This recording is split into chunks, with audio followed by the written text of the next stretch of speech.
The guaranteed offer is the easiest way to sell your home. It's really simple. We bring you an all-cash offer. You close in as little as 21 days. No home inspections, no lockboxes, no open houses. Go to markspain.com to get a guaranteed offer and start packing.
It is 9:06 on Super Talk 99.7 WTN. My name is Chris Hand. The show is brought to you by Better Water LLC, and we are broadcasting live from Phoenix, Arizona. I'm out here for Turning Point USA's America Fest, and it's going to be an absolutely bananas weekend. And it got a little bit crazier yesterday as this spending bill came down, 1,500 pages.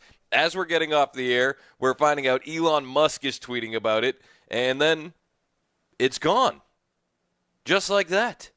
The bill is dead. The will of the people really killed the bill. And it's unbelievable to watch because both the left and the neocons on the right are melting down because Elon Musk made his opinion known. It's wild to watch. Now, tomorrow, this is just a programming note. Tomorrow, we got Mike Johnson speaking at America Fest, and he's speaking right after Benny Johnson. Benny was very, very critical of him on Twitter yesterday, very critical of the spending bill, and we'll get into reasons why here in a moment, as one should be. And I have a feeling that tomorrow at America Fest, Mike Johnson is either not going to show up or he's going to be booed out of the building. And this audience doesn't mind booing someone out of the building. In fact, it was over the summer in Florida. This is before the Republican nominees had cleared out. We were at a Turning Point event, and they had every Republican nominee for president there. And Asa Hutchinson showed up, got booed out of the building. And there was rumors that Ron DeSantis had been invited, but he didn't want to be booed out of the building. So this audience is going to be ruthless, and I do have a feeling that Mike Johnson might not even show up. He was in an impossible spot, right? He has to work with the Democrats. He's got a very, very slim majority, or not get anything done, and it looks like that's where we're at currently. The bill is officially dead. Officially. The bloated congressional funding bill that faced a mass Republican revolt, aided by President Trump, has been scrapped. House Majority Leader Steve Scalise confirmed Wednesday night. And we didn't really need the confirmation from Steve Scalise. If you're on Twitter, you knew what was happening. And as I was getting off the air yesterday, Mike Johnson found out in real time while he was on Fox and Friends that Elon tweeted out that he didn't want the bill to pass. It was really wild to watch this because Mike Johnson went in and he had this pre-prepared statement that he was going to say about the spending bill. He was ready. He had his talking points. He then finds out in real time that Elon Musk has tweeted that he's against it. And you can see his body language change. You can hear his voice change, but he sticks with the talking points. But you can hear him as he continues through this conversation after finding out, getting increasingly nervous. Listen to Mike Johnson finding out in real time Elon Musk doesn't want to pass the bill. We don't have a choice. We have to fund those. We have to fund FEMA. We have to fund our farmers. Right. And Mr. Speaker, it's not just so you've got a bunch of Republicans who are angry at you. They don't like this. And just in a couple of weeks, you're going to stand once again to run for Speaker of the House. And you don't need a bunch of Democrats mad at you. But you know, and this is breaking news you do not know. You know who also does not like this? Elon Musk, the world's richest man, just tweeted this bill should not pass. The only way you're going to be able to pass it now, Mr. Speaker, is with Democrats. If you could, what's your message to Elon Musk? Well, I was communicating with Elon last night. Elon and Vivek and I are on a text chain together. And I was explaining to them the background of this. And Vivek and I talked last night about almost midnight. And he said, look, I get it. He said, we understand you're in an impossible position. Everybody knows that. Remember, guys, we still have just a razor-thin margin of Republicans. So any bill has to have Democrat votes. They understand the situation. They said, it's not directed to you, Mr. Speaker, but we don't like the spending. I said, guess what, fellas? I don't either. We got to get this done because here's the key.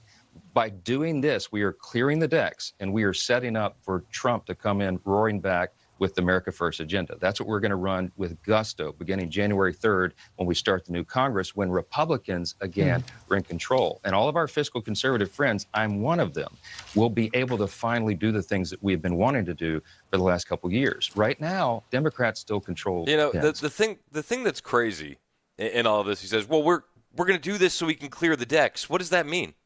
What does clearing the decks mean? You see, it's just talking points, and you can hear him kind of getting choked up as he's processing the fact that Elon Musk has tweeted out that he doesn't like the bill. People are very upset that Elon made his opinion known, but Elon really was just echoing what the people thought all along. He said, Mike Johnson said, we need to clear the decks. We need to clear the decks. But you look at what's in this funding bill, and I don't know how you can call this clearing the decks.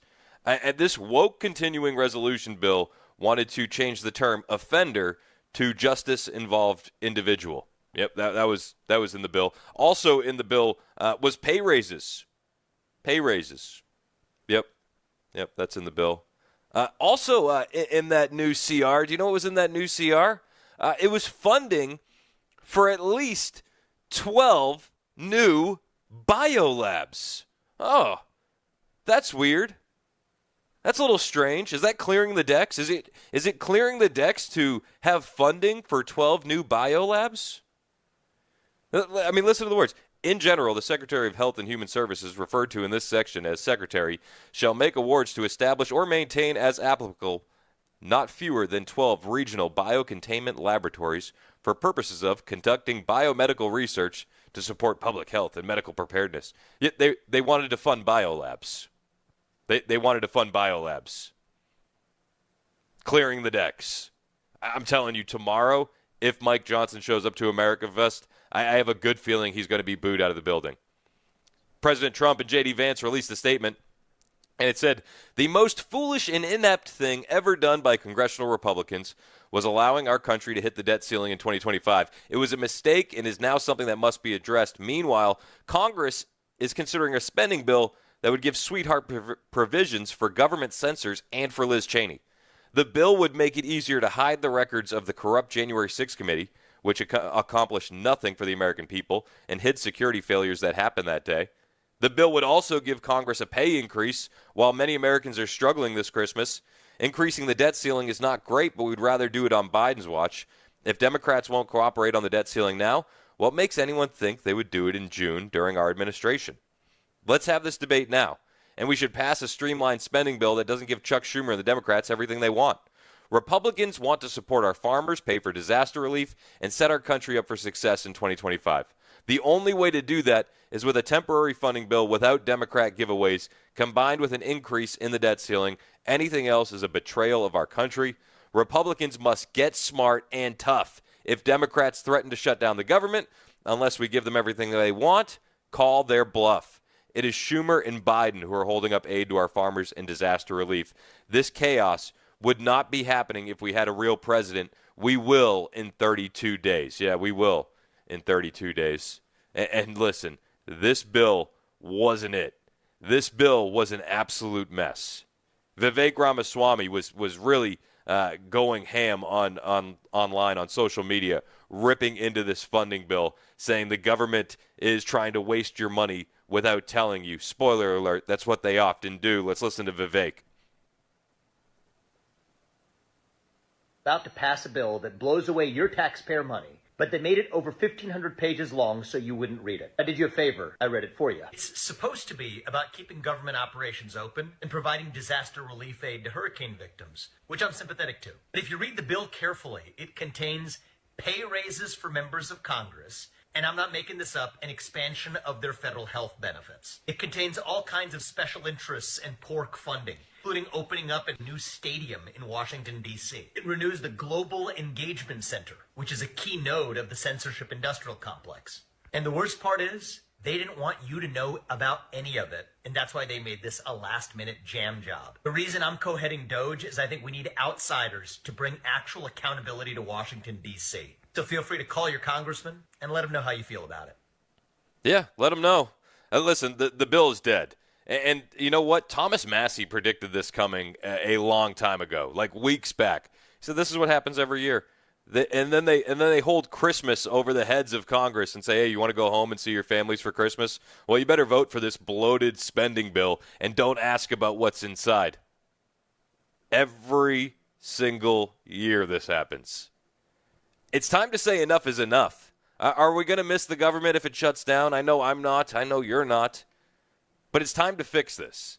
And passing a bloated spending bill right before Donald Trump gets into office is not the move. This is not why we ousted Kevin McCarthy. We wanted single spending bills. Mike Johnson has yet to do that for us. And I think he's going to hear from the people tomorrow here in Phoenix at America Fest if he decides to show up. Josh Hawley commented on it. Josh Hawley is one of my favorites, honestly. And I think that he's a sleeper pick for 2028 or beyond. I think he could be a great future president. But Hawley called the process rushed and a total clown show. You know, it sounds about right. He said, I for one am sick of it, and I think the American people are sick of it. They want people who do what they say, and Republicans have been saying for years they're not going to engage in these games. They're not going to do this kind of stuff, and Mike Johnson just keeps right on doing it. Where's the lie? How long have we been asking for this to be fixed? How long have we been asking for this to be fixed? Rand Paul said, I hope to see Speaker Johnson grow a spine. This bill is full of pork, and it shows he's a weak man. The debt will continue to grow. Ultimately, the dollar will fail. Democrats are clueless, and big gov Republicans are complicit. A sad day for America.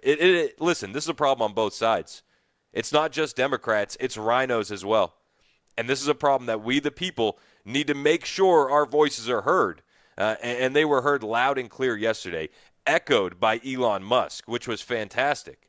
You know, people are saying Elon is getting involved in the process. Elon killed the bill. And it's like, no, the American people killed the bill. The American people did. You can cry and you can complain and you can blame it on Elon, but all Elon did was amplify the voices of the people that he was hearing from on X. That's what happened. But Fox News had a fantastic breakdown of the day's events, and Elon Musk throwing his hat into the ring. We're going to listen to that right now. Right now in the past 30 or 40 minutes here that they might try to pull this interim spending bill off the floor and maybe just go with a clean bill. Unclear what that means for disaster assistance. Here's what happened. A post on X by Elon Musk sent shockwaves through the Capitol. House Republicans were trying to see if they have enough votes to pass the spending bill in the next hour or two. Musk posted that anyone who votes yes should lose their office in 2 years, and lawmakers are scrambling. Yeah, listen, that's when lawmakers started to panic. Elon posted a tweet, and they freaked out.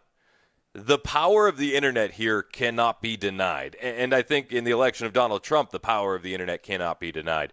There were so many times during the last election cycle where, something would happen and the mainstream media would lose their mind, like Donald Trump at the National Association of Black Journalists, for instance. The internet loved it, thought it was hilarious, and you know what? It proved to be successful. The mainstream media is just catching up with where we've been for a few months. Pay attention to what's happening online because that's where the real conversation is happening. And I think that these lawmakers are starting to get the picture. And when Elon tweeted that out, it was pandemonium. Everything changed at that moment. All right, let's keep the clip going. Mason. Right now in the past 30 or 40 minutes here that they might try to pull this interim spending bill off the floor and maybe just go with a clean bill. Unclear what that means for disaster assistance. Here's what happened. A post on X by Elon Musk sent shockwaves through the Capitol. House Republicans were trying to see if they have enough votes to pass the spending bill in the next hour or two. Musk posted that anyone who votes yes should lose their office in 2 years, and lawmakers are scrambling. Tweets from Musk, has that complicated this? Well, I think that there's always a lot of interest in what's happening up here, and this is more than interest. They're telling people if they vote yes, they should be voted out. The social media world is a part of our politics, and I think members have to expect that. There will be a lot of hard votes in the next couple of years. Yeah. There will be a lot of hard votes in the next couple of years. Now that the American public is paying attention and you can't do things in the shadows, it's going to be a lot harder for you guys over the next couple of years. I, for one, am here for it. I think we're seeing power being restored to the people in real time, and I love it. I love it. I really do. Thank you, Elon. Thank you for a free speech platform that really started this conversation in X. Thank you for making your voice heard and by extension, making our voices heard and making these rhinos and these Democrats take notice. That's what we need. That's what we need. The power of the people. When we get back, we'll discuss this a little bit more, plus take some of your phone calls at 615-737-9986. The show, again, brought to you by our friends at Better Water LLC. You can find me on Twitter, True Social, and Instagram at Chris Hand on Air. I'll be posting updates all weekend long while we're live at America Fest here in Phoenix. And I'll be the first to tell you if Mike Johnson gets booed out of the building tomorrow. I promise. I think that is definitely within the realm of possibility. It's 9:21 on Super Talk 99.7 WTN.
breaking news about the accused CEO killer as his hearings end in Pennsylvania.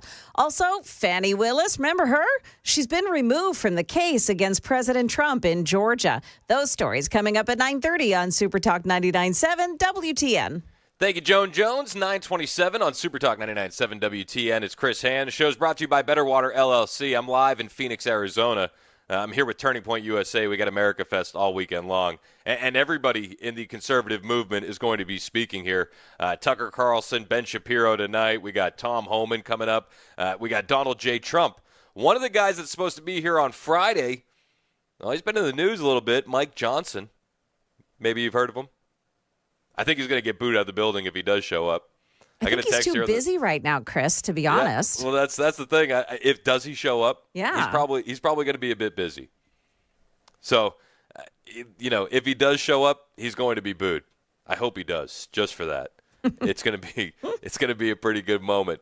But the left, the left are very upset. I was watching CNN last night, Abby Phillips' show, and she said, who's pulling the strings? Who's pulling the strings in the government now? Because Elon tweeted out that he wanted the bill killed. And it made me laugh because I thought, oh, now you're worried about figures that aren't elected pulling the strings in back rooms. And you're admitting this while Joe Biden continues to sit in the White House. Hilarious. But Elon isn't doing anything that we didn't know he wasn't going to be for. Like, we knew he was going to be a loud voice, but this is something Elon has supported for a while. Reining in the spending. I mean, he was saying this constantly on the campaign trail. All federal spending is taxation. Mason, play the clip. We have to reduce federal spending. There's no way to make up for it other than reducing the federal spending. And as I mentioned earlier, like a very important point that I think is important for people to understand is that all federal spending is taxation, because what they don't receive, what the federal government doesn't receive in direct revenue, they make up for in inflation. They just print money. So all federal spending is taxation. Very important principle. Almost nobody, very few people seem to, even somebody's like spend their life in economics. I'll mention to them, hey, all federal spending is taxation. They're like, first they'll argue with me, and they're like, then they will agree. It is. Because it is either direct tax revenue or it is inflation. All federal spending is taxation. So we must reduce federal spending or we will go bankrupt as a country. He's absolutely right, and people are surprised that he's throwing his hat into the ring here. People are upset that he's throwing his hat into the ring here. It's like, what did you expect? This was always going to be the situation. There's a lot of people weighing in. You should hear what David Axelrod has to say, plus former Republican Adam Kinzinger weighed in on Elon Musk, and the insults just aren't hitting. They started with one game plan for the insults, one game plan for the narrative, and they've quickly pivoted to a new one. I'll break all that down next on Super Talk 99.7 WTN.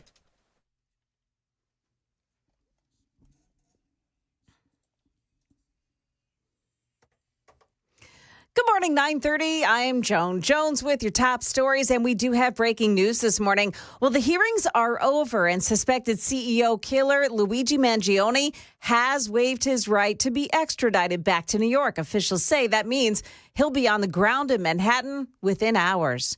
There is more breaking news, too. A Georgia appeals court has disqualified Fulton County DA Fani Willis from overseeing the criminal election interference case against President-elect Donald Trump. However, that court, the Court of Appeals, has let stand the indictment against the president.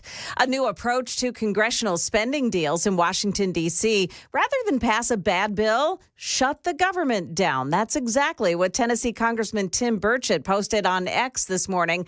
Congresswoman Marjorie Taylor Greene of Georgia wrote, "I'm all in. The government can shut down all the way to January 20th, which, of course, is the day that Donald Trump will be inaugurated." Congressman Andy Ogles says the spending bill was loaded with pork. This bill, for example, has $3 million to improve molasses testing. Yes. Okay, but that could wait and be part of an appropriations package. There's money in there for an NFL team to be moved back to Washington, D.C. There's a provision in there that cuts $1.5 trillion and pay for, so it adds to the deficit. So these are things that could have waited and going through the regular budget process come January. So we're only talking a few weeks away. Meantime, House Majority Leader Steve Scalise told reporters that leadership made real progress last night toward a funding deal, but he's offered no details on any emerging measure. That's the latest news. Weather is next. I'm Joan Jones, WTN News.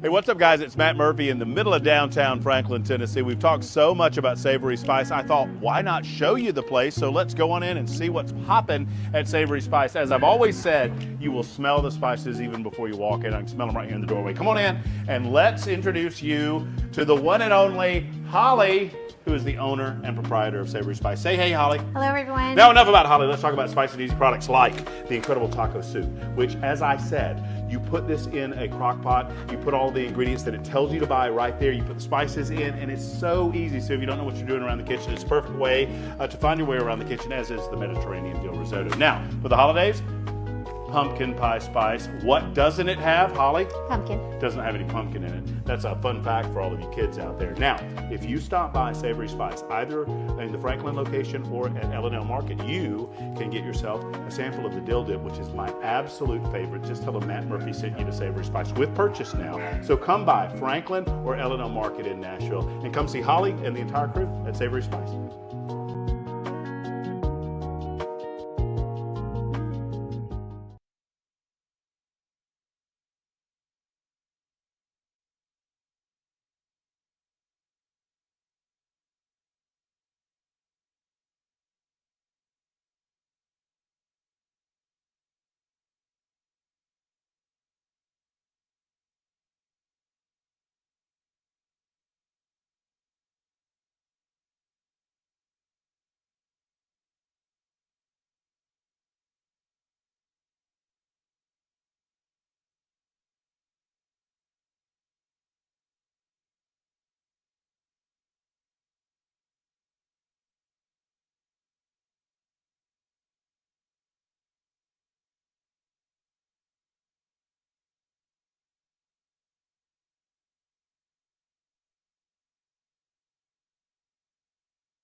It's 9:37 on Super Talk 99.7 WTN. Chris Hand here. The show's brought to you by Better Water LLC. I'm broadcasting live from Phoenix, Arizona.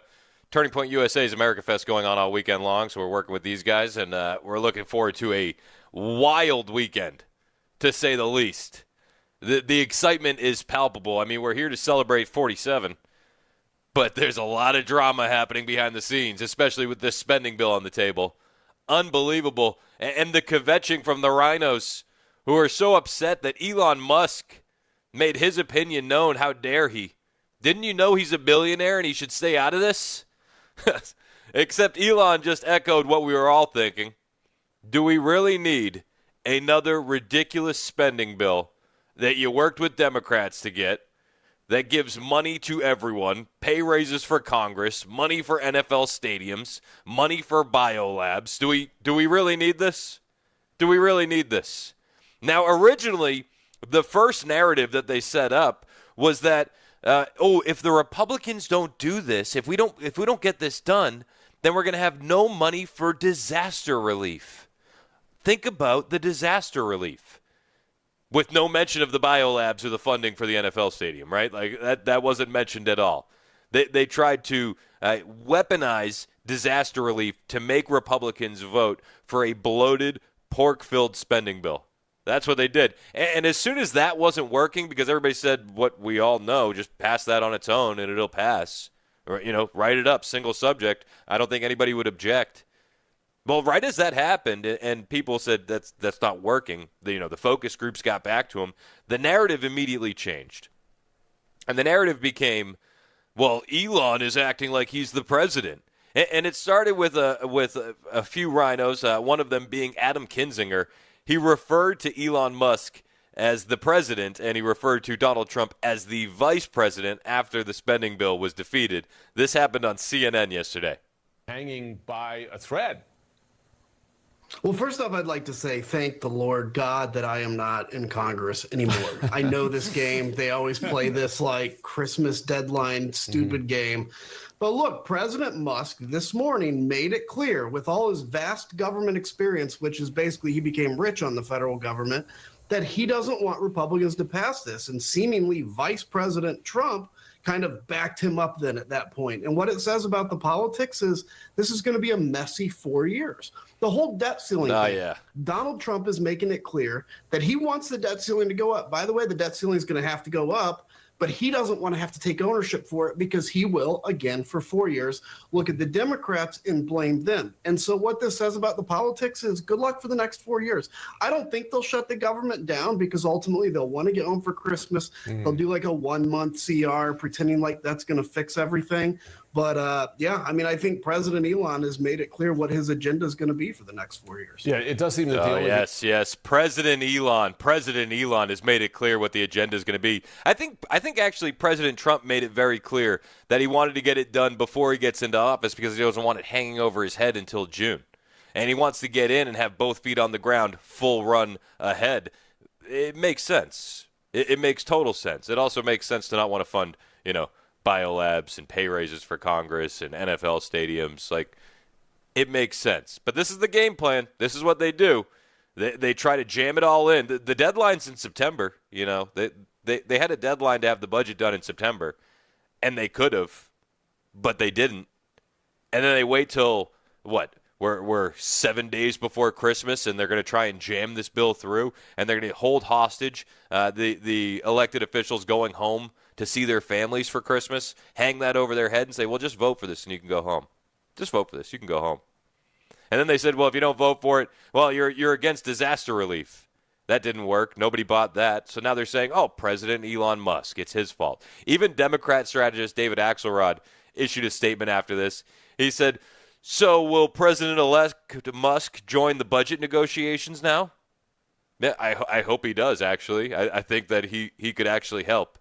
Axelrod, this is the new narrative. It's President Musk. It's President Musk. The left will cry about Elon Musk pulling the strings behind the scenes, yet ignore the fact that we actually have a president in office right now who can't do anything and has people behind the scenes pulling the strings.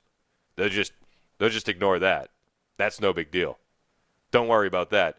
Again, CNN last night, I'm watching in my hotel room.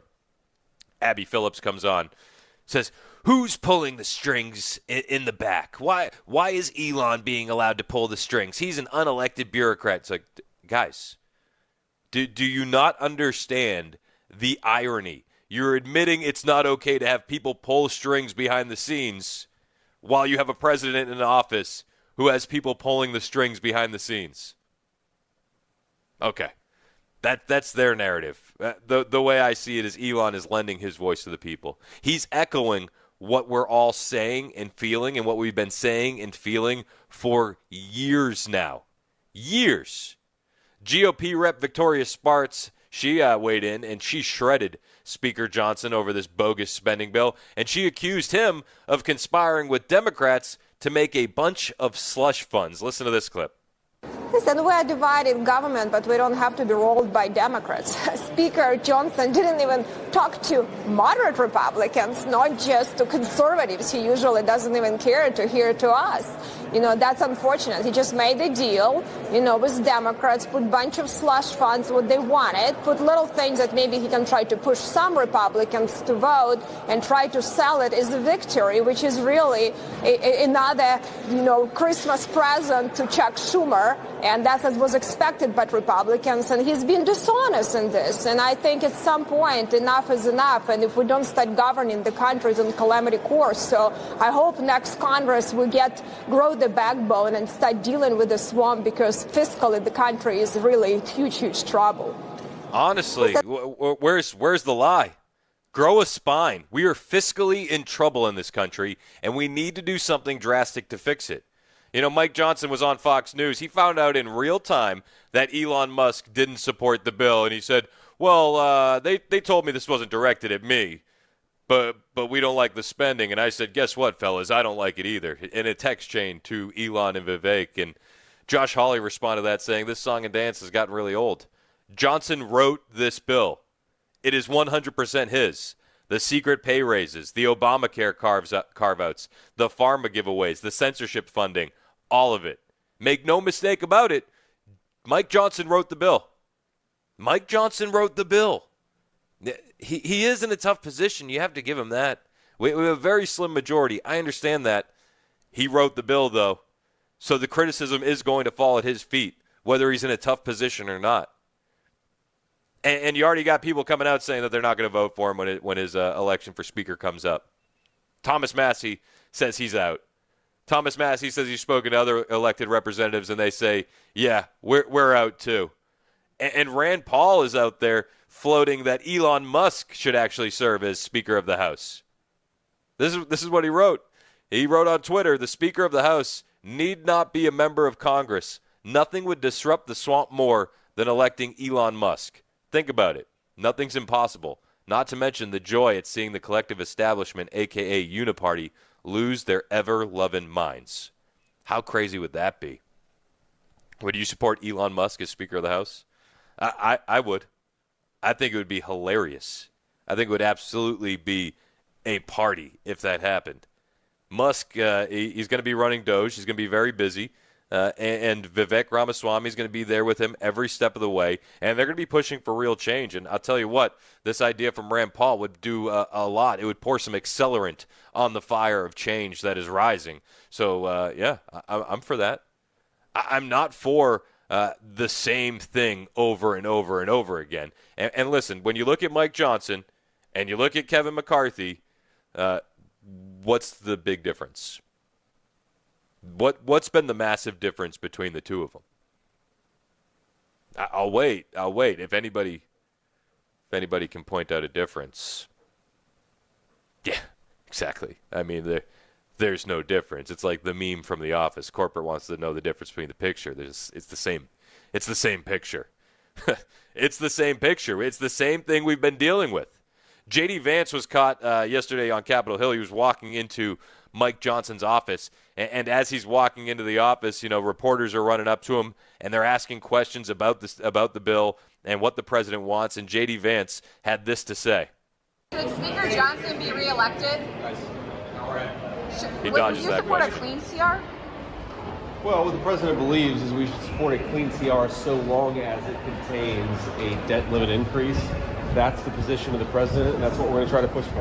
Are you supporting a government shutdown then? Have a good night, guys. Thanks. And then he walks into Mike Johnson's office. You know, it is pretty fun to watch all of this go down. It really is. Yesterday, one of the things that was also happening, there's always like these side discussions happening. One of the things that happened was Nick Sorter, who's a reporter, he called out the member of Congress he said is pushing for the pay raises, and you'll never believe, you'll never guess who he thought was pushing for pay raises. Well, Nick Sorter said it was Dan Crenshaw pushing for pay raises. Dan Crenshaw, Eye Patch McCain. He was the one pushing for pay raises. One of the biggest rhinos in all of Congress, Dan Crenshaw was pushing for pay raises. And when Nick Sorter reported it, Dan Crenshaw went on a profanity-laden rant on X, calling Nick Sorter a bleeping liar. A bleeping liar. So Nick Sorter reports it, says Dan Crenshaw's pushing for pay raises. Dan Crenshaw then replies to that tweet and says, yeah, or maybe you're an effing lying piece of bleep because I'm not even on the yes list for the whip team. Never have been, but hey, whatever gets you pathetic bottom feeders your clickbait, effing incels. Hey, listen, maybe he had nothing to do with it, but when you look at his response, it doesn't scream innocent, does it? It seems like he's a bit guilty. Governor Ron DeSantis also weighed in on this, and I love that what DeSantis said. Not always the biggest DeSantis fan, but listen, when he's right, and he went after congressional Republicans for trying to hide behind disaster relief under the current spending bill. He said Congress is attempting to deflect criticism of the grotesque CR by hiding behind disaster relief funding, a small fraction of this massive spending bill. He said this is an insult to American intelligence. Florida proves that fiscal sanity is a choice. I'd argue Tennessee proves that as well. He said with this CR, Congress has chosen the opposite path to continue wasting your tax dollars, exacerbating inflation, and driving our nation deeper into debt. They shouldn't hide behind disaster relief. They're willingly making these poor choices. No, they want to hide behind disaster relief because if they said, we really need the funding for this bio lab, we really need the funding for pay raises, we really need the funding for an NFL stadium, it would never go over. The American public would be irate. And thanks to the internet, the American public were able to figure those things out, and now it's not going over, and they're irate. You got to love to see it. The White House issued a statement, and the White House statement read like this. Republicans need to stop playing politics with this bipartisan agreement, or they will hurt hardworking Americans and create instability across the country. Again, is this a bipartisan agreement? Is this a bipartisan agreement in the same way the bipartisan border bill was bipartisan? So you'll hurt hardworking Americans and create instability across the country. Hey guys, have you been paying attention the last 3.5+ years? Because all I see is hurt hardworking Americans and instability across the country. And what we're trying to do by shutting this thing down is create a little bit of stability and stop the wasteful spending. There's a lot more to cover on this. If you want to join the conversation, the number is 615-737-9986. It's Chris Hand broadcasting live from Turning Point USA's America Fest in Phoenix, Arizona on Super Talk 99.7 WTN.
Luigi Mangione on his way back to New York City now to face charges of murdering a healthcare CEO. Also, what becomes of the Georgia election case now that Fani Willis has been disqualified from it? We will take a look. We've got those stories coming up at 10 o'clock on Super Talk 99.7 WTN. Thank you, Joan Jones. It is 9:56 on Super Talk 99.7 WTN. I love the narrative that the White House is spinning. President-elect Trump and Vice President-elect Vance ordered Republicans to shut down the government, and they are threatening to do just that while undermining communities recovering from disasters. Farmers and ranchers and community health centers, this is what they're going to do.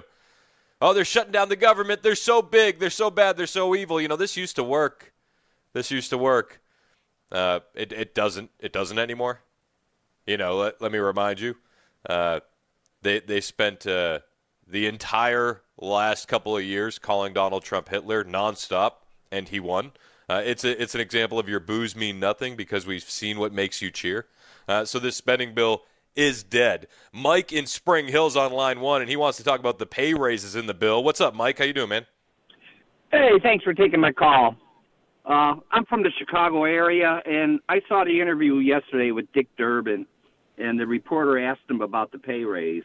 And without blinking an eye, the guy just lied and said he didn't know anything about it. Yep. I mean, he is such a liar. Or he didn't read the bill, which further proves that half these guys, if not more, they don't read what they're passing. Yep, I saw that too, and it reminded me of the video where Trump found out about Ruth Bader Ginsburg. They're like, oh, did you know there's pay raises? He's like, wow, I didn't know that. You're telling me for the first time. It's like, yeah, I'm sure you had no idea. Or like you said, he didn't read it in the first place, which wouldn't shock me either. Yeah. Well, thank you. Hey, I appreciate the call, Mike. As always, 615-737-9986. The show is brought to you by Better Water LLC. Yeah, the White House is, Trump and Vance, they ordered the government to shut down. Republicans, they ordered the government to be shut down. And you know what? Republican voters go, cool. I'm fine with that. Mike Johnson's going to be in a world of trouble, though. Thomas Massey has already come out against him, saying that he's not going to be voting for him for re-election for Speaker next month. I think you're going to see a lot of that happening, a lot more.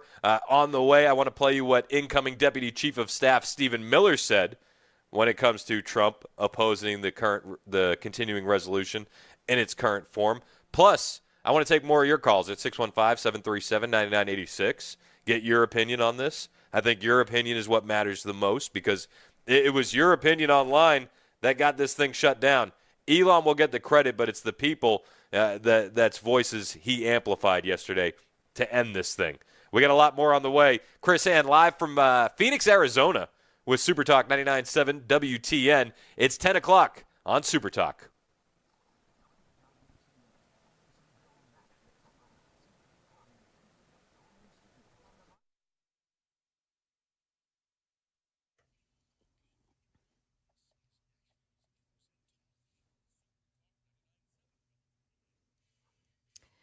Well, hello there, 10 o'clock, and we've got 41 degrees, mostly cloudy skies right now. Stick around for your forecast, which is still to come.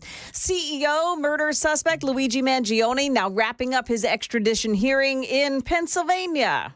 That was officially waived. That clears the pathway for the NYPD officers who are here in this courtroom to transport this murder suspect back to New York. That's ABC's Kimberly Richardson. Police had planned to fly him back instead of driving to New York over security concerns. The Georgia Court of Appeals has disqualified DA Fani Willis from the election racketeering case that she brought against President Trump. The court said that Willis carried the appearance of impropriety when she made decisions about who to prosecute and what charges to bring. What the court has said in their ruling is that there was no other option but to disqualify the district attorney to restore public confidence. Now, process-wise, what does that mean? That means that the DA and the DA's office, the Fulton County District Attorney's Office, is completely removed from this case. does not mean the case goes away. That's ABC's John Santucci. However, Trump's lawyer, Steven Sadow, contends the charges against Trump must be dropped because of his imminent return to the White House. A former Nashville church child care director has been charged with embezzlement. Stephanie Peugeot had been under investigation for a year after employees at the Southminster Presbyterian Church saw their paychecks bounce in late 2023. Investigators found that Peugeot was also in charge of overseeing payroll and finances, and she now stands charged of taking more than $200,000. She's free on bond today. A custodian at J.W. Wiseman Elementary School in Sumner County is under arrest, charged with sex crimes involving a student at that school. Charging documents say a parent had notified a school resource officer that Tracy Cruz had gifted her daughter a cell phone. An investigation found that Cruz did so to get sexually explicit photos of the student. He's facing charges related to the incident and for illegally possessing a narcotic. And part of Nashville's capital spending plan approved by council this week provides $1 million to improve safety along downtown Nashville's riverfront. That money goes to improving lighting and fencing along the riverfront in the area where Riley Strain died earlier this year after falling into the water after a night of drinking downtown. That's the latest news. We've got your weather next. I'm Joan Jones, WTN News.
It's 10:05 on Super Talk 99.7 WTN. The show's brought to you by Better Water LLC. It's Chris Hand live in Phoenix, Arizona. I'm here for Turning Point USA's America Fest.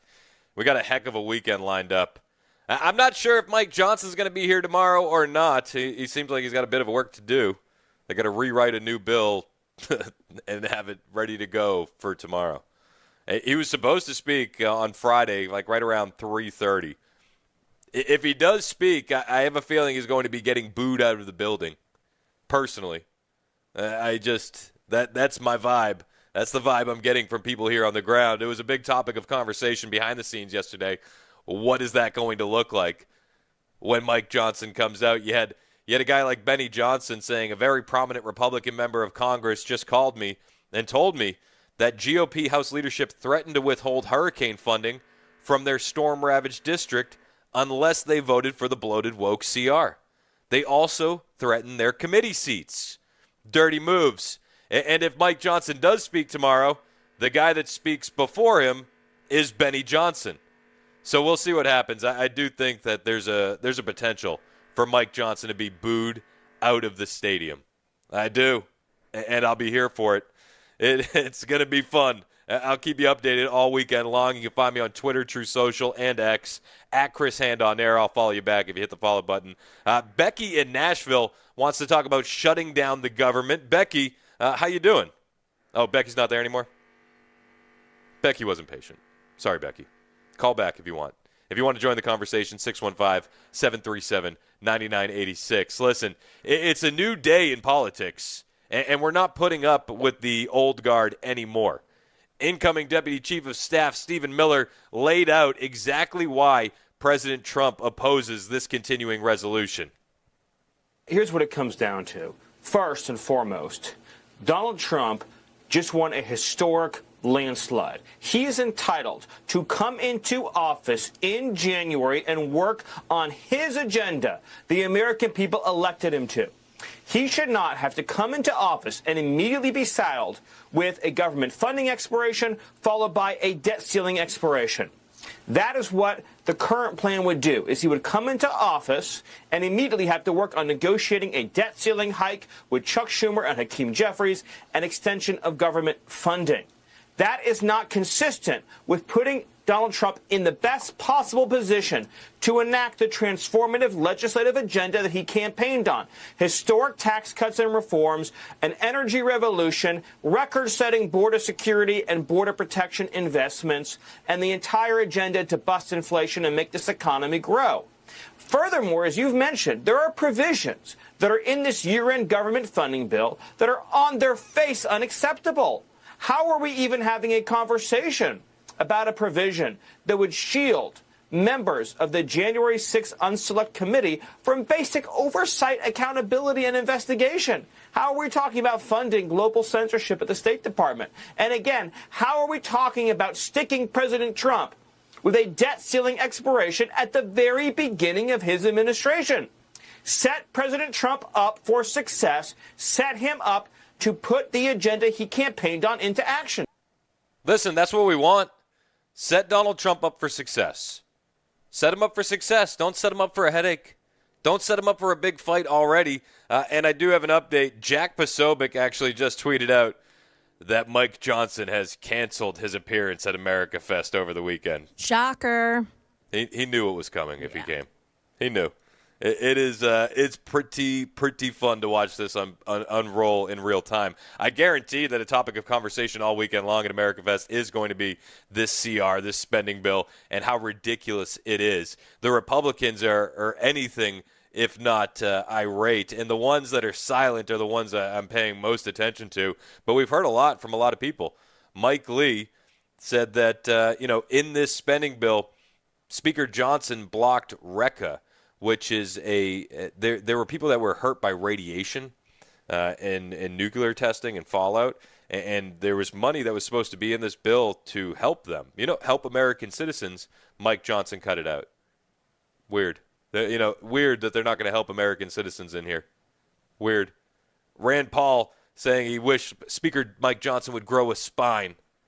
Josh Hawley really hammering him for killing that bipartisan bill on RECA. You got Rep. Andrew Clyde saying the American people just delivered President Trump and a congressional Republicans a decisive mandate. So why did our House Republican leadership negotiate the spending bill like we lost? This is what we're saying. It seems like we're coming from a position of being losers when we're really just winning. I was watching Fox News last night as well, and they said, does this kill the momentum? I don't think it kills the Republican momentum. But we are seeing a real battle play out between the old guard and the new guard of the Republican Party. And spoiler alert, Whether the old guard likes it or not, we're going to drag them kicking and screaming into prosperity. We're going to drag them kicking and screaming into fiscal responsibility, something that we shouldn't have to do, but it seems like we're going to have to do it. Rep. Paul Gosar said, "'Twas 3 days before the government shut down, and I'm at my desk on page 54 of this 1,547-page mess." Yep. Did you see the pictures of this thing online? I mean, you could probably get yourself a very nice Glock from the Glock store and fire it at this bill and not make it through to the other side. That's how thick this thing is at 1,547 pages. And they gave them, 2 days to read it? Nobody read this thing. Nobody read this. Rep. Tom Tiffany said, "Another lump of coal for the American people, courtesy of the swamp." I'm a no on the massive 1,500-plus page omnibus. The American people voted to stop runaway spending, and I stand with them. Listen, this is what we need. We need to stop the spending. Every 100 days, we're adding, another $1 trillion to the debt? We have to stop the bleeding. We have to. And it doesn't seem like anybody in Congress is really for it, except for the ones speaking out. And I'd argue, some of these people that are speaking out probably are quietly going to vote, would have quietly voted for this, even though they're speaking out. Rep. Nancy Mace said the first 9 pages of this continuing resolution are all we need to keep the government open.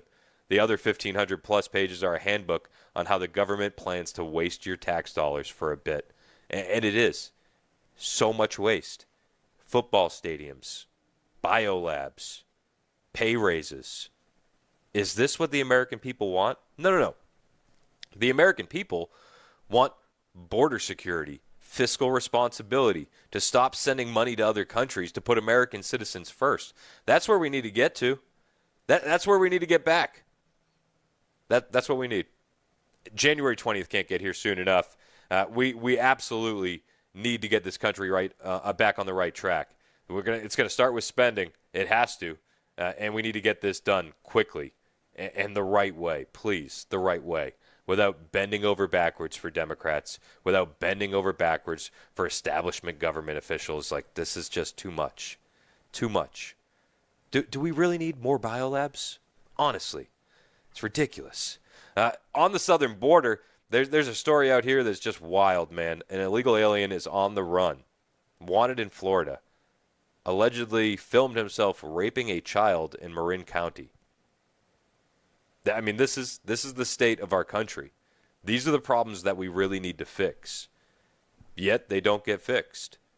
They're too focused on these ridiculous arguments about ridiculous spending bills. We can't get on the same page about it, and we have real tragedy happening in this country every single day. Every single day. This illegal alien on the run in Florida, Jesus Taminas Peralta, 37-year-old illegal alien from Mexico. He's wanted by a sheriff's office in Florida, charges of sexual battery of a child. He has an active warrant out for his arrest. According to the police, this man fled Martin County when he was discovered. When he was discovered, he was wanted by the sheriff's office and is currently running from town to town. This is the current state of America. And we're arguing over whether we should fund biolabs in NFL stadiums. This is the state of our country. It's crazy. Then you got Democrats and mayors and governors defending these illegal aliens. It's wild. Mayor Eric Adams was given an interview yesterday, and he was talking about these sanctuary cities. He was talking about the unsecure border, the gang members coming in, and how you need to fix this, and we need to fix it quick. So you have been strong on those issues. I look back at the things that you were saying over the years. Obviously, you spent decades as a New York City police officer, but when you came into office, you were asked on ABC if you were concerned that being a sanctuary city was going to create a magnet to New York. And here's what you said.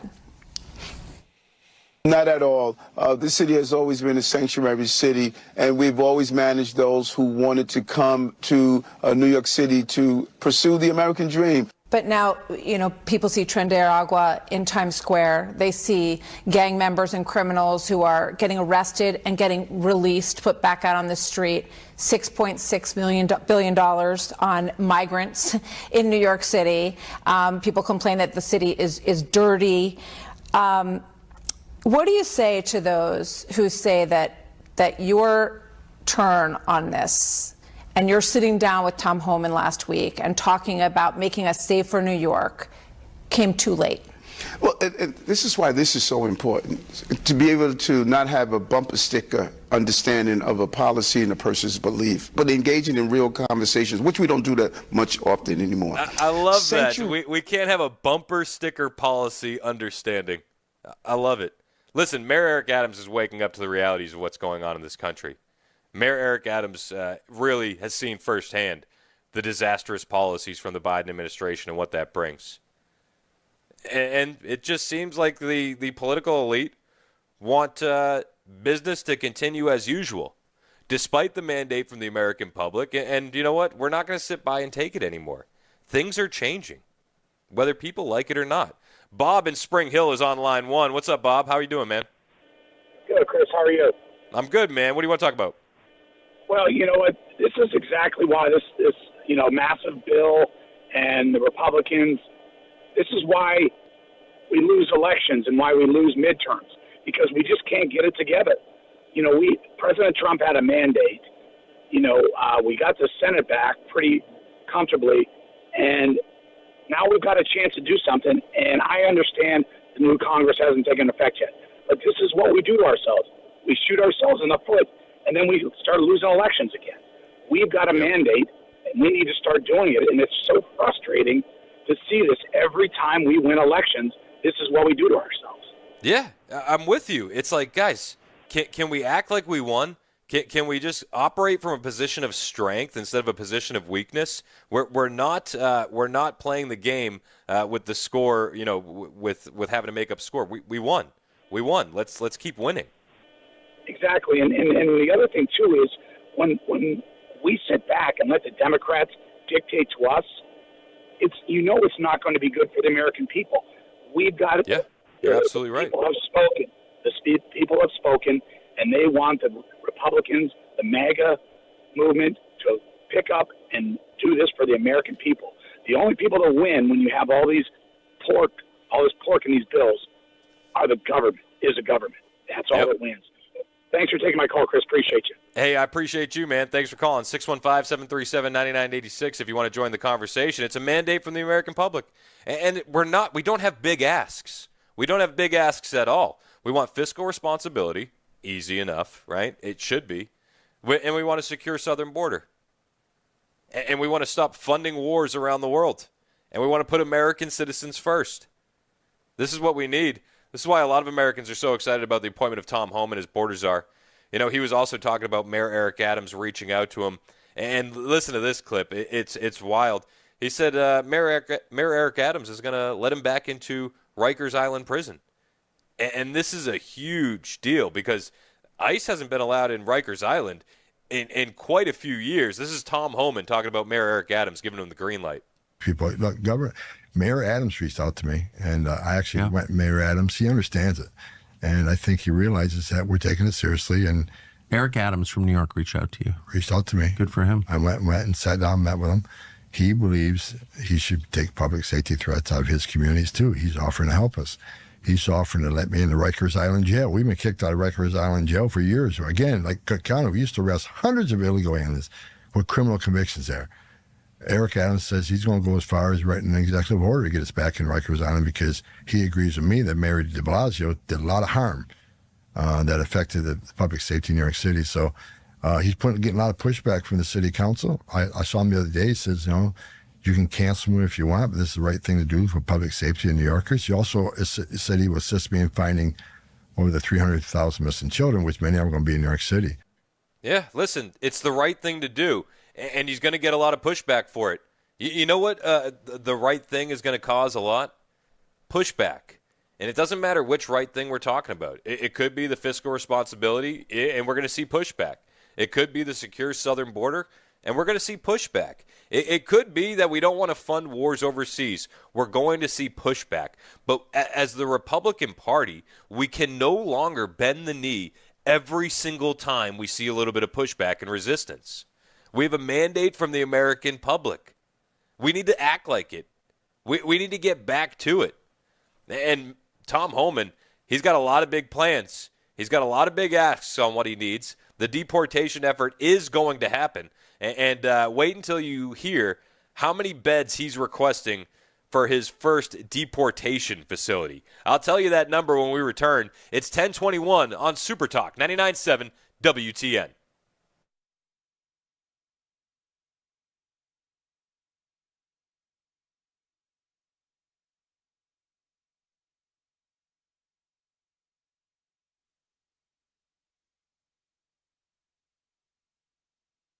And as we head into the new year, get yourself set up correctly. Busy Bee has a limited number of 14 SEER, 1.5 to 3 ton split heat pumps for residential unit replacements for only $6,995, and it includes everything: labor, equipment, material, and warranty. And this system is the perfect balance of energy efficiency and complete no open houses. Go to markspain.com to get a guaranteed offer and start packing. The guaranteed offer is the easiest way to sell your home. It's really simple. We bring you an all-cash offer. You close in as little as 21 days. No home inspections, no lockboxes, no open houses. Go to markspain.com to get a guaranteed offer and start packing.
A new idea for how to strike a spending deal that conservatives might pass. Also, new charges for one of the men charged with trying to kill President-elect Trump. Those stories up at 10:30 on Super Talk 99.7 WTN.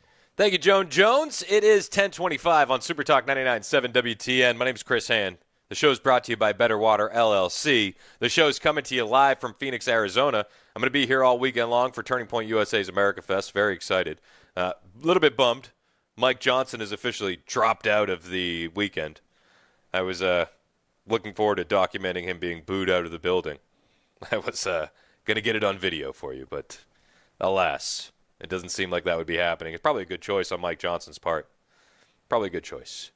Tom Homan's going to be here this weekend Tom Homan had a couple of big interviews yesterday. He had one with Tucker Carlson drop, which we played a clip from, and that was pretty friendly. He had another interview with Caitlin Collins on CNN, which is, I think, a bit more contentious. He revealed in that interview that he wants to build a deportation facility with 100,000 beds. So how many days after Trump is sworn in before this effort to carry out the mass deportations begins? I know you said it starts on day one, but after how many days will we actually start to see that happening? Day one. Day one will be... I love it. He's so smooth. When are we going to see these deportations start? You said day one. He goes, well, yeah, then day one. See, if Tom Homan says something, Tom Homan means it. And that's why I respect Tom Homan. Tom Homan's got to be one of the toughest guys out there.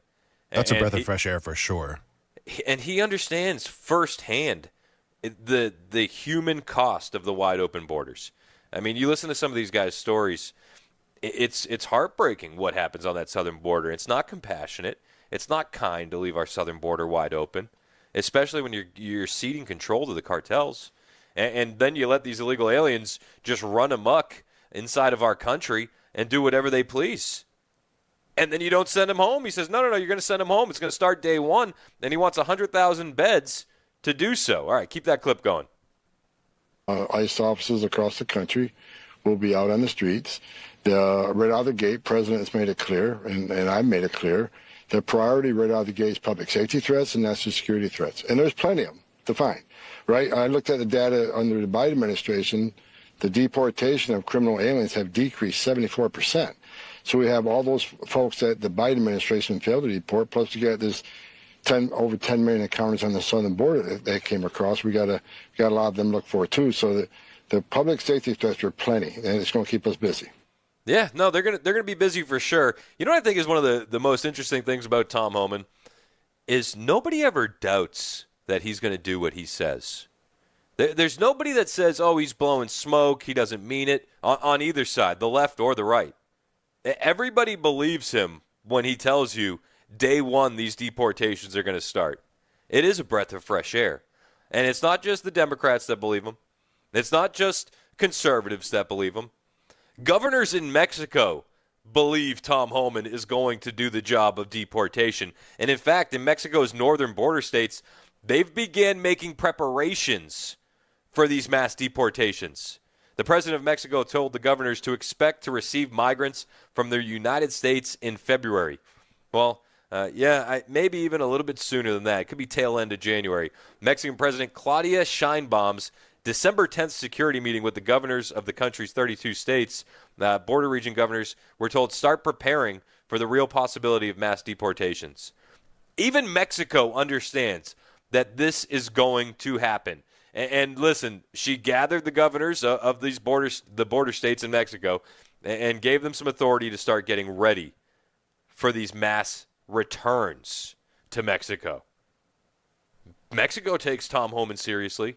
Mexico's taking Donald Trump seriously. Everybody knows what's coming. And you can't stop what's coming. Now, Caitlin Collins on CNN did her absolute best to try to make Tom Homan seem like he's not the best guy.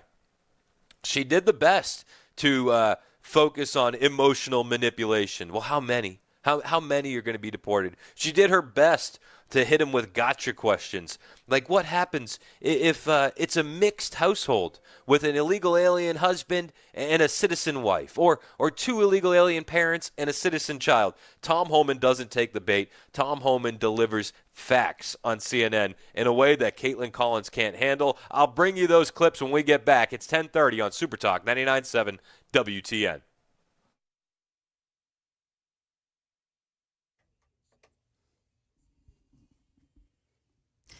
Hey there, 10:30. I'm Joan Jones with your top stories. With the spending deal dead and a looming government shutdown, what should happen next? Louisiana Senator John Kennedy talked with Fox News about that. I think President Trump is going to have to consider coming to Washington. I mean, let's face it, he's the president now. It's not President Biden. President Trump needs to sit down with Mike Johnson and John Thune and come up with a new skinny CR if the president wants to do something on the debt limit. We need to find out what it is and put it in the bill. And then the president's going to have to help Mike sell it in the House. Kennedy said the now dead spending bill was as big as a Costco. Amazon employees have gone on strike. It's the Teamsters who announced the strike at 7 Amazon facilities, including this one in New York. But Amazon says the Teamsters do not represent any Amazon employees. President of the Teamsters, Sean O'Brien, said the union gave Amazon a clear deadline to talk, and the retailer ignored it. Amazon says these strikes are not expected to interrupt holiday business. Brian Clark, ABC News. And Starbucks employees are following with their threats of their own. The union for 10,000 baristas authorizing a strike over a dispute with the company on pay and schedules. No date on a strike has yet been set there. The man who was charged with plotting to kill President-elect Trump at his golf course in Florida is facing new charges today. Ryan Routh was charged with attempted murder over a car accident that occurred on I-95 as he tried to evade police. A 6-year-old girl was severely injured in that crash. And hey, procrastinators, get your packages in now. Today is the deadline for UPS's 3-day select packages to make it to their destination in time for Christmas Eve delivery. That's the latest news. Weather is next. I'm Joan Jones, WTN News.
Hey, it's Chris Hand here for my friends at the Glock store. If you're looking for a last-minute gift that's going to bring the wow factor, well, look no further than the Glock store. These guys are there for you. I'm thinking about getting my wife a bedazzled Glock. You know, they customize everything. I don't know if they have bedazzling stations, but I'm going to ask the question because you can ask any question at the Glock store. These guys are your Glock experts, and they are there for you Monday through Saturday, 9 a.m. to 6 p.m., and on Christmas Eve, they're even open until 3:30. Sometimes picking the perfect gift is a bit daunting, especially if you're trying to buy a gun for a Glock gal or guy in your life and you don't really know where to start. That's where the Glock store comes in. This isn't a department in a big box store where the guy helping you was selling tents in the morning and now he's in the gun department in the afternoon. The Glock store personnel are Glock experts. They'll know what questions to ask. They'll help you select the perfect gift. And you know what? The perfect gift could be a gift card to use in-store or online. No matter what the amount, it can be applied to anything in the store, from a perfect firearm to a range session and the totally unique, totally secure Shoot 270 indoor shooting rooms. Yes, I said rooms. All you got to do is ask for a tour. You'll see why these are so different, so unique. Give the perfect gift this Christmas, a Glock store gift card. It's the Glock store, glockstore.com. Minutes from the airport, worth the drive from anywhere.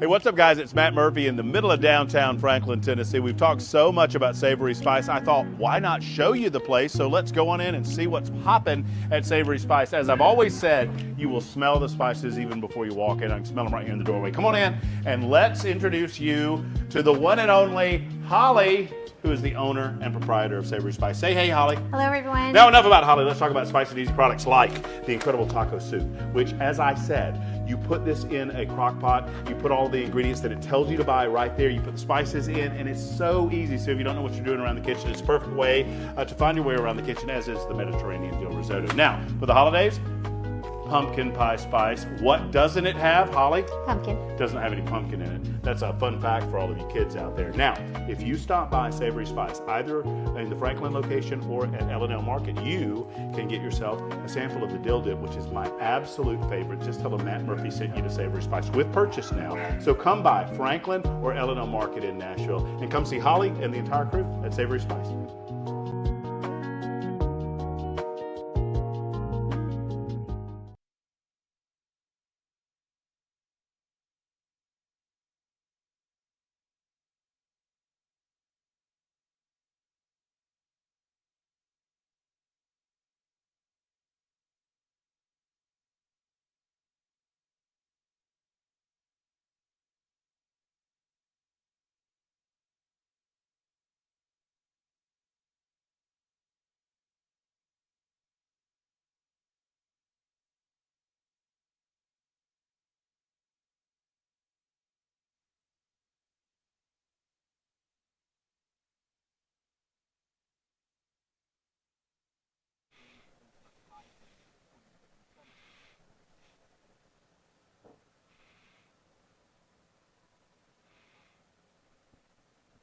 So how many days after Trump is sworn in before this effort to carry out the mass deportations begins? I know you said it starts on day one, but after how many days will we actually start to see that happening? Day one. Day one will be ICE officers across the country will be out on the streets. Right out of the gate, President has made it clear, and I've made it clear, the priority right out of the gate is public safety threats and national security threats. And there's plenty of them to find, right? I looked at the data under the Biden administration. The deportation of criminal aliens have decreased 74%. So we have all those folks that the Biden administration failed to deport, plus you got this over 10 million encounters on the southern border that came across. We got a lot of them to look for too. So the public safety threats are plenty, and it's going to keep us busy. Yeah, they're going to be busy. That's Tom Homan talking with Caitlin Collins last night on CNN. It's Super Talk 99.7 WTN. I'm Chris Hand, and I'm live in Phoenix, Arizona. We're going to be out here all weekend long for Turning Point USA's America Fest. Tom Homan is actually going to be speaking on Sunday, right before President Trump speaks. This is going to be the first rally of sorts with President Trump since winning that election. You can watch all of that happen live online on the Turning Point website, because it's going to be a wild weekend. When do the deportations happen? Day one. Yeah, but how many days after day one? No, day one. It's pretty simple. Mexico understands what's happening. They're getting ready for deportations. They had a meeting and they said, guys, it's probably going to start in February. And I'd say, well, if you listen to Tom Homan, it's probably going to start a little bit before that. Day one means day one to Tom Homan. And Caitlin Collins, this wasn't a friendly interview. 2 interviews dropped yesterday. One was with Tucker Carlson and Tom Homan, and then Tom Homan was on with Caitlin Collins on CNN. Caitlin Collins was really trying to get these gotcha questions on Tom Homan a couple times. And at one point, she's like, how many people are you going to be deporting? How many? She's like pushing him for a number. Homan keeps being asked, how many? And, Tom Homan answers her, I don't have a number. I want to arrest as many people as we can. There's no limit. And it's just Tom Homan being Tom Homan and delivering the news in a way that only he can. Listen to this. I don't have a number. We want to arrest as many people as we can that are in the country illegally, again, based on prioritization.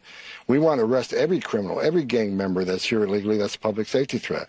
We want to arrest every fugitive, those who had due process at great taxpayer expense and have an ordered deportation but didn't leave and became a fugitive. We got over 1.5 million of those. And look, we got millions of people here illegally. I've said that if you're here illegally, you're not off the table. I mean, it's a violation of law. It's a crime to enter this country illegally. And after we give you but due you don't have a process, number that you'd like to see. An immigration judge. 1 year from tonight, you don't have a number that you'd like to say, this many people have been deported on my watch.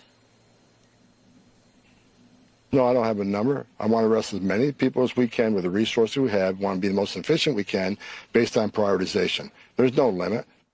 There's no limit. He said, listen, if you cross the border illegally, you're not off the table. Okay, there's going to be a prioritization. Make no mistake about it. You know, when you hear of Tren de Aragua gang members in Colorado ripping the fingernails off a woman's hand, yeah, you understand why they're going to be prioritized. But if you crossed into the country illegally, you're not getting a free pass. That's a crime. That's a crime worth deportation. Sorry, deal with it. You know, he also said in that other clip, we got a lot of deportations that didn't happen under Biden that should have. They decreased 74%. You know, we got a backlog. There's going to be plenty of people to deport. You're going to prioritize the violent gang members. Absolutely. Absolutely. And that Tren de Aragua story in Colorado yesterday, gaining a lot of steam. You know, Savannah Hernandez was the first to report that, friend of the show, great investigative reporter. It was her sources that broke the news that the fingernails were being removed from a female by Tren de Aragua members in this apartment complex. Make no mistake about it, that's extortion. What's happening there is these guys are showing up once every month saying, do you have our money? And when they don't, well, they're being tied up and tortured. Not killed. They're just sending a message. A violent, grotesque, evil, heinous message. There's going to be plenty of people we can prioritize, people like that. Animals that need to be out of this country immediately. And you know what? Tom Homan understands that. Caitlin Collins on CNN still wants to make it an emotionally charged argument. She still wants to manipulate her audience via feelings and emotions. And she did so with this next question. She attempts this gotcha question. It doesn't land. But she's like, oh, well, there's mixed status families where mom and dad are illegal, but the baby's a U.S. citizen. Well, what are you going to do then? And you know what? Tom Homan, to his credit, he doesn't take the bait, and the gotcha question doesn't land. Listen to this. And you said that everyone, though, is on the table if they are here in the country illegally. As you know, there's a lot of mixed status households in the United States. Do you plan to take both parents into custody if there are minor children in the house? If you're in the country illegally and you got to order deportation, we're going to arrest you, we're going to detain you, we're going to remove you. If they have a U.S. citizen child, if they chose after they come to the country illegally and chose after been ordered removed to have a U.S. citizen child and think, okay, the court order doesn't mean anything anymore, the removal order doesn't mean anything anymore, then what kind of message we send into the whole world? Go ahead and cross the border illegally, which is a crime, ignore a judge's order of deportation, but have a baby, and you're fine. If we do that, then shut down the immigration court because the orders don't mean anything anymore and take the border patrol off the border. We can't send a message to the whole world that you can violate laws of this country and not leave as required by judge and have a U.S. citizen child, you're okay. That child can stay, they can stay with a relative, they can stay with the other parent, or they can take them with them. We don't deport U.S. citizens. But they put themselves in the position. We didn't. Listen, I love the answer. They put themselves in that position. That wasn't us. We didn't say break into the country illegally. Nobody said please do that. And he said, you know, if you're limiting your deportation options because of that's a green light to everybody else. It's a game plan on how you don't get deported in this country. Tom doesn't take the bait. I can't wait for this guy's speech on Sunday here at America Fest, right before President Trump. This, out of all the appointments, Tom Homan is like assured to get the job done. Like 100%. There are other guys in there that I'm really excited about, but there's nobody that you can emphatically look at and say, yeah, they're definitely going to get the job done like Tom Homan. There just isn't. I mean, RFK, is he going to do his darndest to get the job done? Yeah, but he's going to face a lot of opposition. Kash Patel, is he going to do his darndest? Yep. He's going to face a lot of opposition. It's going to be an uphill battle in certain spots. Tom Homan, he's ready to go. I don't see Tom Homan facing the opposition that the other guys do. Tom Homan has a marching order, and he's there to get the job done day one. Oh, you have a U.S. citizen child? Sorry. Leave the child with a family member or bring him with you. You know, it reminds me of the 60 Minutes question. You know, how do you stop family separation through deportations? Oh, well, you deport the whole family. Nobody's separated. Tom Homan, he doesn't take the bait. You know, in his other interview with Tucker Carlson that dropped yesterday, much more friendly interview than the one with Caitlin Collins. Yeah, Tucker came up with an interesting idea, and you know, this is all in jest, and they're joking a bit because I think Tom Homan wants to get these people out of the country as opposed to shuffling them around. But he said, why don't we send the illegal aliens to the zip codes of Anthony Blinken and other Washington's elites, so that way they can feel the pain of what's actually happening in these communities like Aurora, Colorado, where you have illegal aliens coming in and just decimating the local area and bringing with them crime and just absolute degenerate behavior. And you know, they chuckled about it. But there's something in this clip that is interesting. He said when it comes to shipping the illegal aliens to New York or to Martha's Vineyard, Tom Homan reveals who came up with that idea first. All right, play this Tucker clip. The people who did this are rich white liberals in the United States who hate themselves and the country. And to punish it, they invited all these people illegally from failed countries. But they can't stand the idea of living near these people because they're racist. So why wouldn't you move every Haitian to Bethesda and Brookline and Aspen and Martha's Vineyard and Nantucket like today? Can we do that? I will donate money if we can do that. We absolutely could. Look what the Martha's Vineyards did. They put them on there, kind of like, you know, this whole thing. They called the cops immediately because they're racist. Governor Abbott done more to secure this border than anybody in this administration. Guy's great. DeSantis the same. Do you know who first came up with the idea of busing people to sanctuary cities? It was President Trump. I remember sitting in the Oval Office one time. He said, "Why don't we do that?" So we started putting plans together. But the Remain in Mexico program was such a game changer. We couldn't fill a bus up if we wanted to. So I love that. Listen, he said President Trump came up with that idea first. We were sitting in the Oval Office. President Trump came up with that idea. But the policies that they had put in place, like Remain in Mexico, while Trump was in office, it worked too well. And they never had the opportunity to send them to these communities. It's hilarious. You know, and then you know what happened. Biden came in, and he reversed all those policies, and then Abbott and DeSantis stepped up, and they made these rich liberal elites feel the pain of everyday citizens who are having their communities flooded with these illegal aliens. And it was a brilliant move. And apparently, as Tom Homan says, it was an idea that Trump came up with first. Trump thought of that idea first. I love it. All right, keep this clip going, and they'll explain why they didn't actually execute the idea. Bust up if we wanted to. So we beat the problem before we actually got to that. That was the problem, though, is that the people doing it didn't have a precise enough understanding of rich white liberal culture, but I do. So they would bus them to New York, then they wind up in Midtown and Queens. Okay, none of the people who are doing this were affected by it. But I could give you a list of zip codes where, like, Tony Blinken lives and stuff like that, because I know that world. They need to be moved into the neighborhoods of the people who are calling you racist for wanting to have laws and borders. Like, they need to feel the effects of their own destruction. So just text me and I will send you the zip codes. I mean it too. Because what happened is they opened the borders and then all these people like moved to Jackson, Wyoming, to the least diverse zip codes in the country. They literally ran to the hills to get away from diversity. I think we need to add to that, though, the senators and congressmen are pushing back on border security. 100%. You know, moving illegal aliens right outside of the Vice President Kamala Harris's residence, that was a game changer too. So I think not only those who are well financed, how about the politicians who are pushing back against any form of enforcement of our border laws? Well, that's why Bernie Sanders needs a ton of Haitians in Vermont, because it's appallingly, it's blindingly white. It needs to change. I couldn't agree more.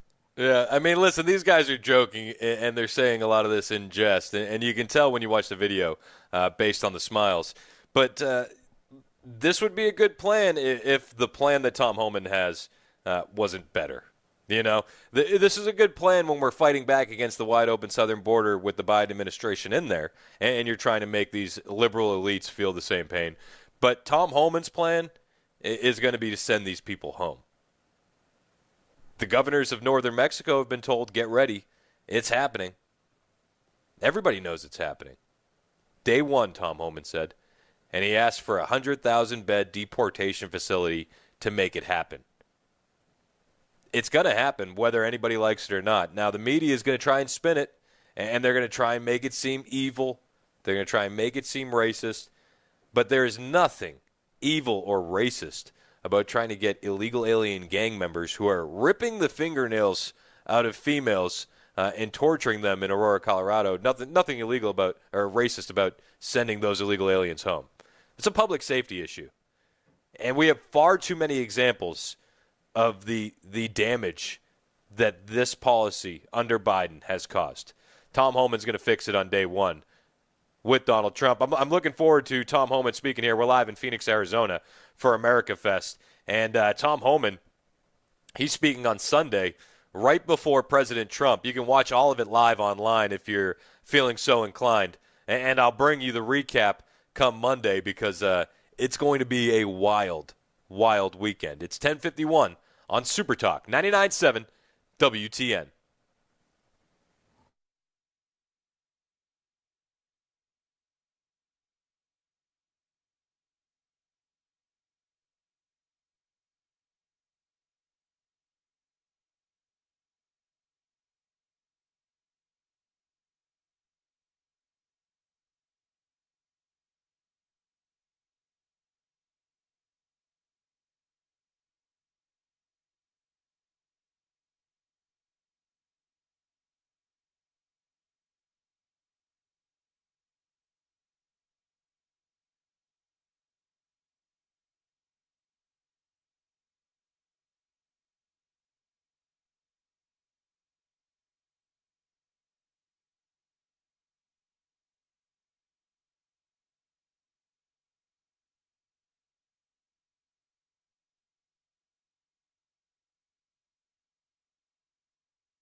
Drivers near the airport got a crash, 40 westbound right there at Briley Parkway. Keep that in mind.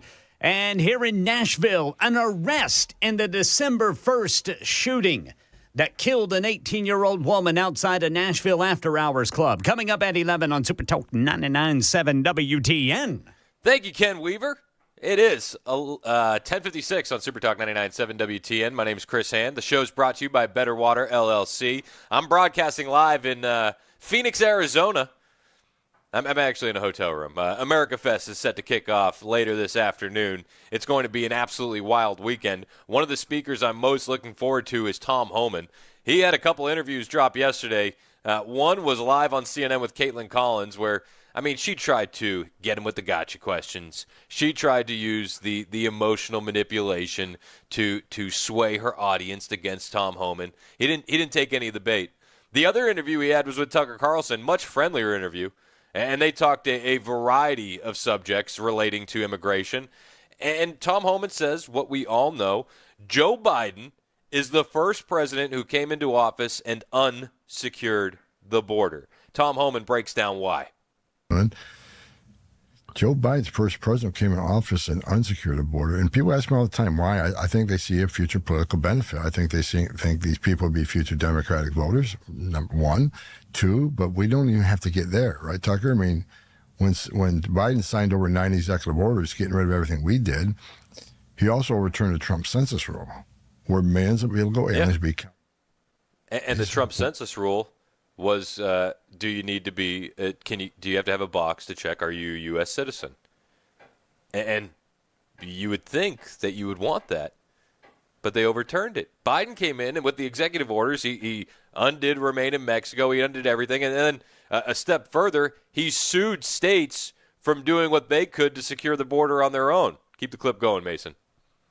Which is going to result in more seats in the House for the Dems and the reproportionate seats in the House. Can that be undone?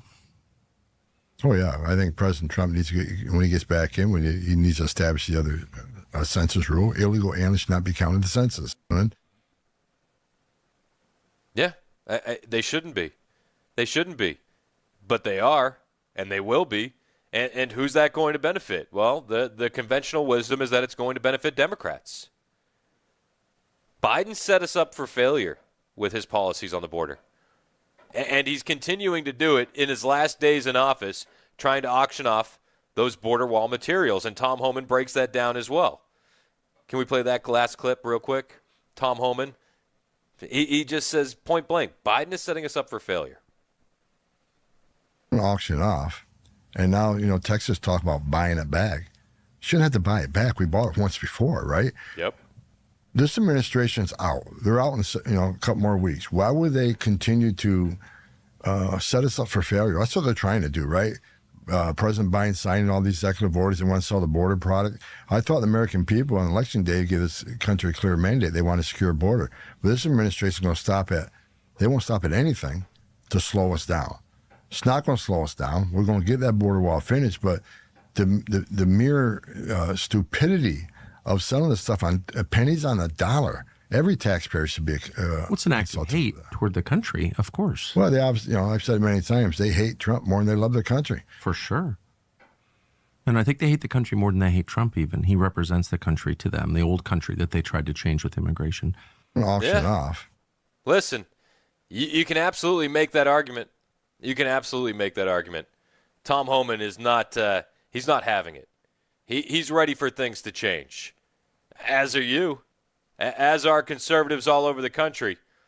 Yet the Democrats, they continue to push back. We'll see what happens.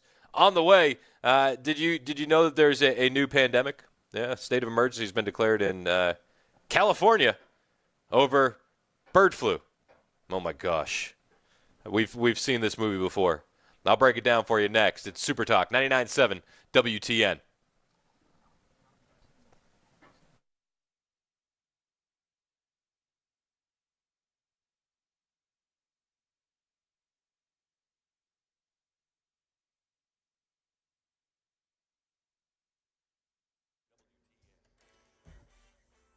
I'm Ken Weaver with your top stories. Cold has returned for the weekend. Got the full forecast in 5 minutes. Right now in Nashville, Metro Police say a 15-year-old is under arrest for a fatal shooting outside an after-hours club on Murfreesboro Pike, December 1st.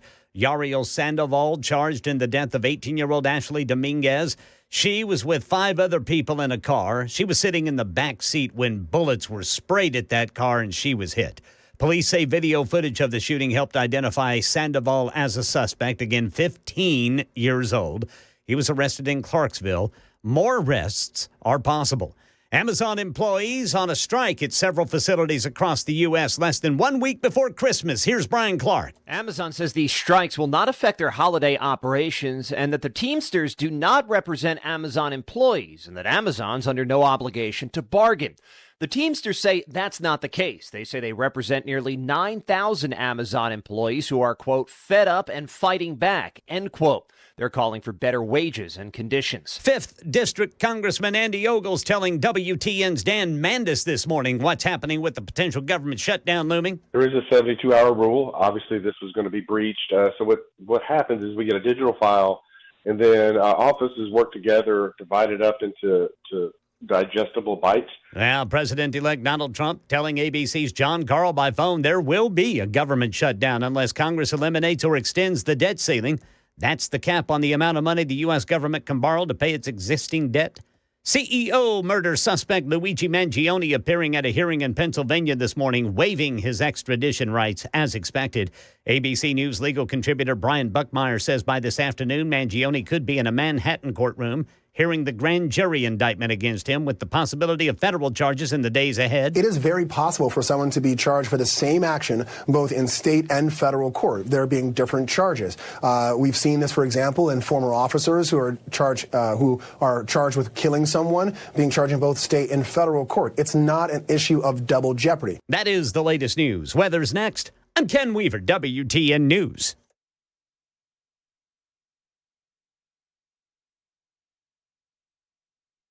The guaranteed offer is the easiest way to sell your home. It's really simple. We bring you an all-cash offer. You close in as little as 21 days. No home inspections, no lock boxes, no open houses. Go to markspain.com to get a guaranteed offer and start packing.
It's 11:06 on Super Talk 99.7 WTN. Hey, how are you? It's Chris Hand. I'm broadcasting live in Phoenix, Arizona. I've actually done a pretty good job at getting the time right all day long because we're an hour behind you guys in the best time zone. I'm here for Turning Point USA's America Fest, and we're very, very excited. Got a lot of great speakers lined up all weekend long. You can watch along online. Very excited about Tom Homan. Very excited about President Trump, and it's going to be just a wild, wild weekend. I was actually excited about Mike Johnson coming to speak as well, but he canceled. It's funny. Yesterday we were talking, and behind the scenes we're like, he's going to get booed out of the building. Well, maybe he knew that, or maybe he's got some work to do. Maybe it's a combination of both, but Mike Johnson's not going to come anymore. Boo. Well, we will get Tom Homan, and Tom Homan has been pretty upset when it comes to the Biden administration and the selling of the border wall and setting up the Trump administration for failure. But Tom Homan, listen, he's not worried. He said, we're going to get it done no matter what. You can try to set us up for failure. We'll still succeed. But the Biden administration, nonetheless, trying to sell border wall materials, pennies on the dollar. We got a caller on line one. Did you say it was Bill Mason? Got Gary on line one. Gary on line one. My apologies. Gary, what's up, man? How we doing? Hey, thank you for taking my call.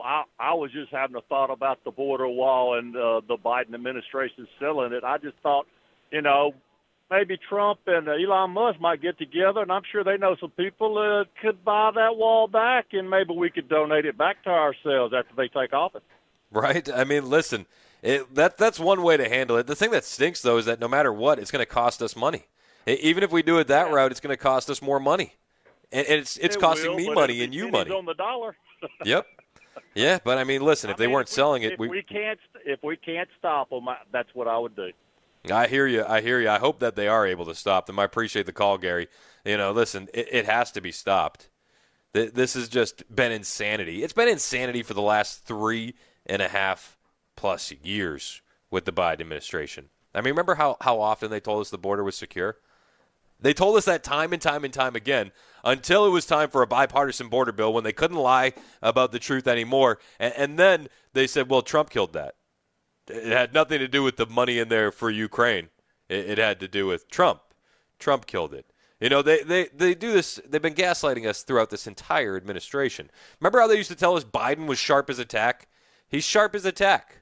He's one of the smartest guys around. He's running circles around his staff. Yet just yesterday, this morning, the Wall Street Journal posts an article.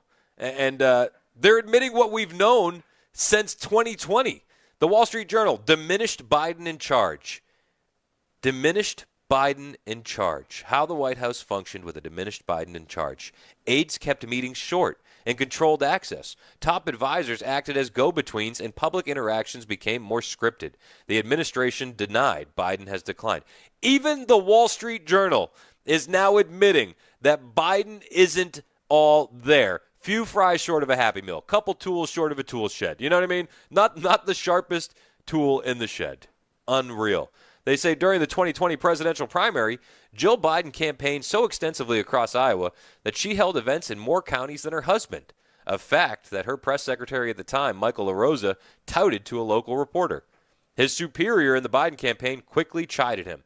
As the three rode in a minivan through the state's cornfields, Anthony Bernal, then deputy campaign manager and chief of staff to Jill Biden, pressed LaRosa to contact the reporter again and play down any comparison in campaign appearances between Joe, then 77, and wife, who is 8 years his junior. Her energetic schedule only highlighted her husband's more plodding pace, LaRosa recalls being told. It's all going to be exposed. Yet, if you've been paying attention, these are all things you've known. This is the Wall Street Journal exposing Joe Biden and his mental faculties. They lied to us for years. They say the message from Biden's team was clear. The more you talk her up, the more you make him look bad.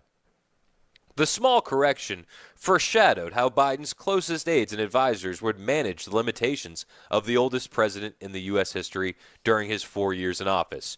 To adapt the White House around the needs of a diminished leader, they told visitors to keep meetings focused. Interactions with senior Democratic lawmakers and some cabinet members, including powerful secretaries such as Lloyd Austin or Janet Yellen, were infrequent or grew less frequent. They stopped letting him have meetings. It's all coming to light. We knew about this. We called this out for years. We were called conspiracy theorists. Again, the difference between a conspiracy theory and the truth is about 6 months. This case, it took a little longer. They're saying that they were publicly talking about it not publicly, but they were talking about it amongst themselves during the presidential campaign, during the basement campaign. They knew. And then when he got in there, it got worse. Some legislative leaders had a hard time getting the president's ear at key moments, including ahead of the U.S. disastrous pullout from Afghanistan. What a shock. What a shock. They say senior advisors were often put into roles that some administration officials and lawmakers thought Biden should occupy, with people such as National Security Advisor Jake Sullivan, Senior Counselor Stephen Ricchetti, and National Economic Council head Lael Brainerd and her predecessor frequently in the position of being go-betweens for the president. You know, it's so funny to me because right now one of the new narratives about how the spending bill was killed is that it's President Elon Musk, right, that who has Donald Trump's ear, and he's an unelected official, and he shouldn't be making these decisions, and yet he's just amplifying the voice of the people, right?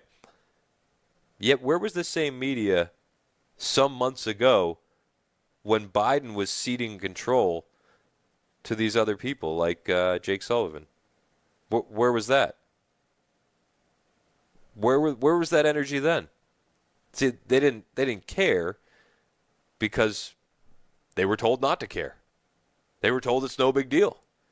Some people either looked the other way intentionally. Some people were just told, don't look over here. And they abided. It's wild. We're going to get so many more stories like this. I can't wait for these books down the road that are going to come out because these stories have to be a lot worse than what they're telling us. Even this Wall Street Journal article has to be cleaned up to a certain extent to go to the press. It has to.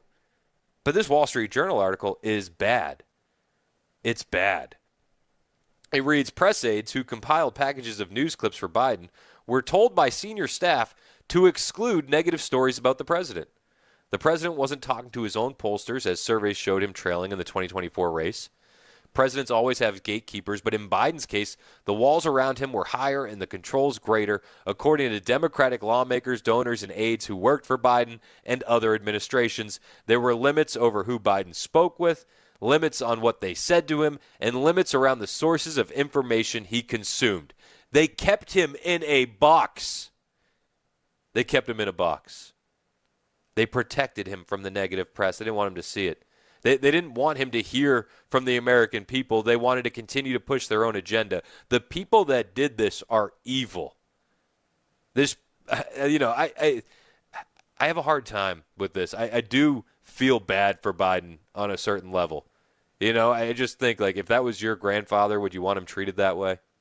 He should have never been in this position to begin with. He never should have been in this position. And his wife has to be the evilest woman in America to continue to have him in this position because she wanted power. It's wild. Absolutely wild. They say throughout his presidency, a small group of aides stuck close to Biden to assist him, especially when traveling or speaking to the public. They body him to such a high degree, a person who witnessed it said, adding that the hand-holding is unlike anything other recent presidents have had. The White House operated this way even as the president and his aides pressed forward with his re-election bid, which unraveled spectacularly after his halting performance in a June debate with Donald Trump made his mental acuity an insurmountable issue.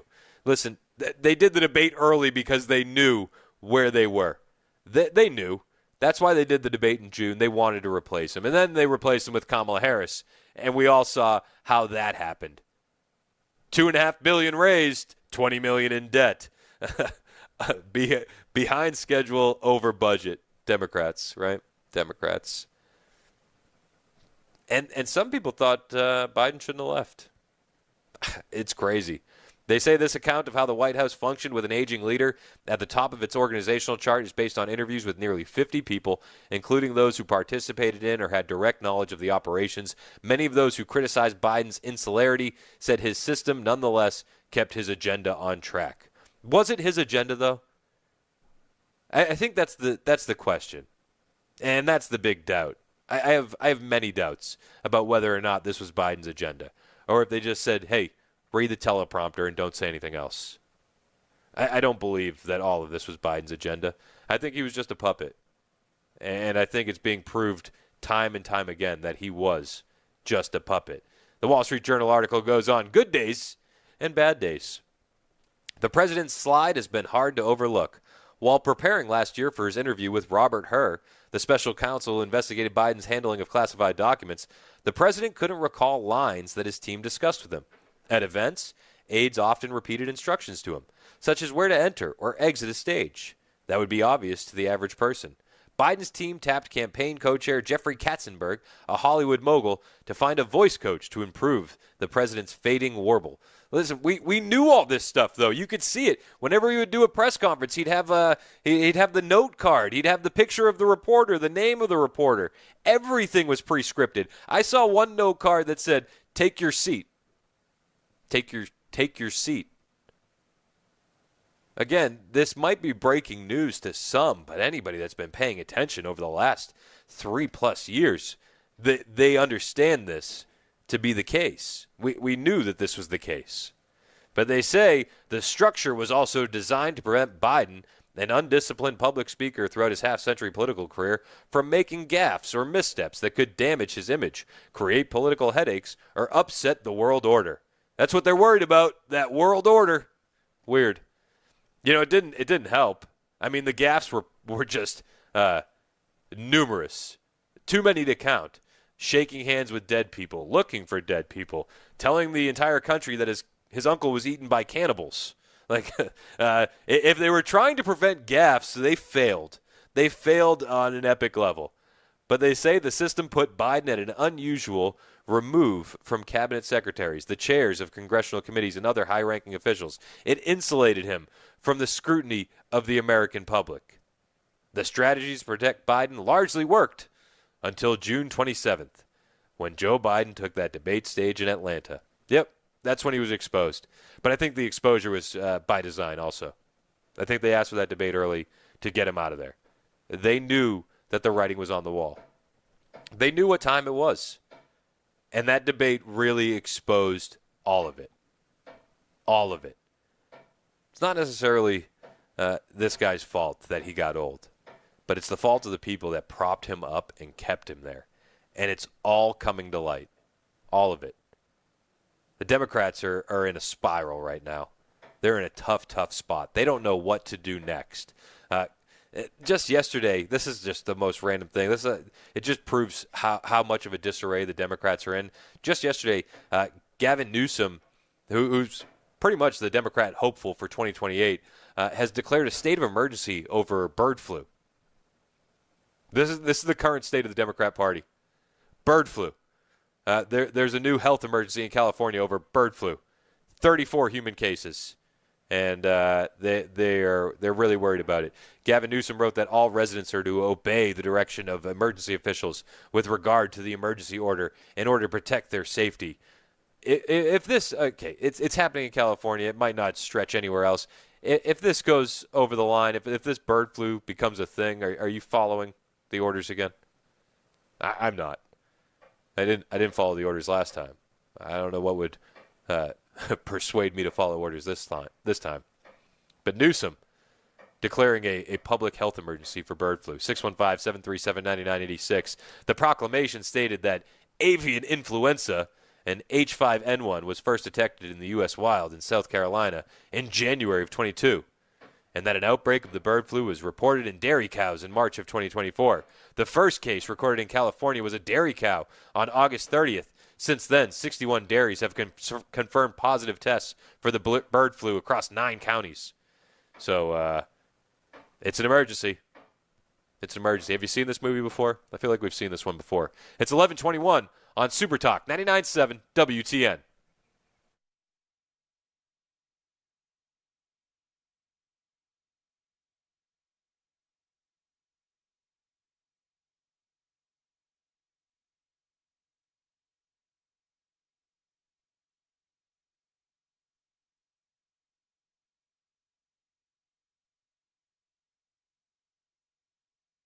The guaranteed offer is the easiest way to sell your home. It's really simple. We bring you an all-cash offer. You close in as little as 21 days. No home inspections, no lockboxes, no open houses. Go to markspain.com to get a guaranteed offer and start packing.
A 15-year-old boy under arrest for a fatal shooting in Nashville.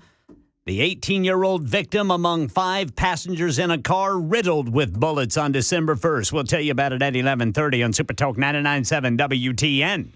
Thank you, Ken Weaver. It's 11:25 on Super Talk 99.7 WTN. The show's brought to you by Better Water LLC. My name's Chris Hand. I'm live in Phoenix, Arizona. I'm going to be here all weekend long for Turning Point USA's America Fest. Very, very excited.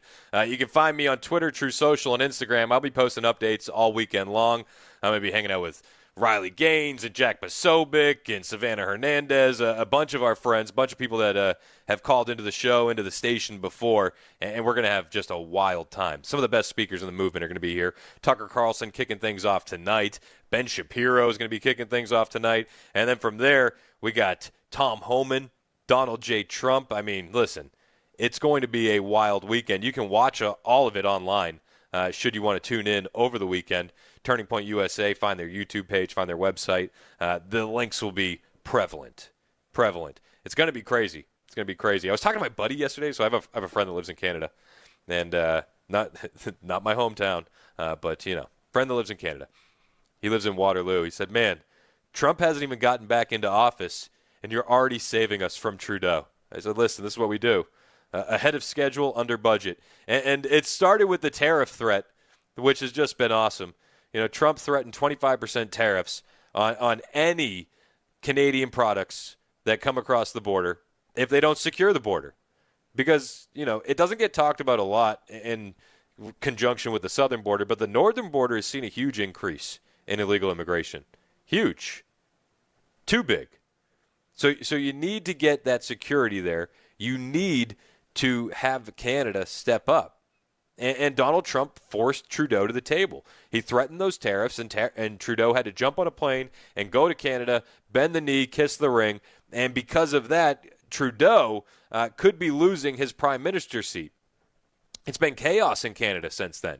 Absolute chaos.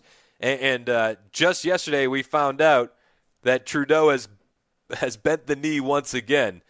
And Canada is now launching a $1.3 billion border security initiative after the pressure applied by Donald Trump.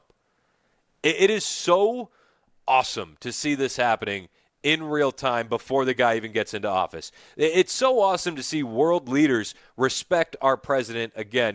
We just did that Wall Street Journal article, how they're explaining, Biden wasn't all there, and they knew he wasn't all there. It's like, who knew Biden wasn't all there? World leaders that interacted with him. You know who didn't respect Biden? World leaders that interacted with him. It's completely changed now with Donald Trump. Donald Trump puts out one mean tweet, and everybody melts down in Canada. And on Monday, the Canadian government proposed a $1.3 billion budget for border security because of those 25% tariff threats on all Canadian products. The CBC reported this, that the funding would consist of establishing a new joint strike force to combat organized crime, as well as supplying helicopters, drones, mobile surveillance towers to the RCMP, and more. The network, CBC, reported that the government's border strategy will focus on detection and disruption of the fentanyl trade, the tightening of the immigration and asylum system, the improvement of operational coordination, the introduction of new instruments for law enforcement, and the increase in information sharing. They got to do something. These threats from Donald Trump were not going away, and you had absolute turmoil inside the Canadian Parliament. I don't think Trudeau is going to last in Canada. I think Pierre Poilievre is going to be the next guy up. He seems legitimate. He seems like a good conservative leader. We'll find out how conservative he is if he does win and once he gets in, because we've seen that movie before, right? A good conservative guy's getting in, and they get in and completely change their tune. But listen, you can't argue with the fact that a mean tweet just changed the dynamic between Canada and the U.S. A mean tweet has put Justin Trudeau on notice. Ottawa also pledged to deploy artificial intelligence and imaging technologies to assist law enforcement and border officials in identifying illicit narcotics prior to their entry into Canada in order to address concerns around the flow of fentanyl, which is a huge deal in Canada and the U.S.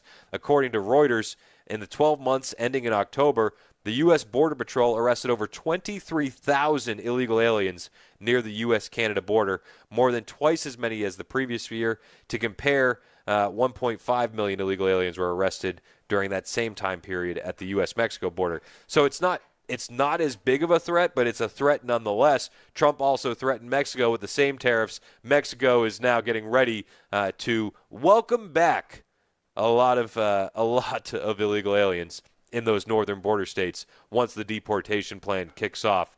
It is going to be fun to watch this play out on the world stage. It's 11:30 on Super Talk 99.7 WTN.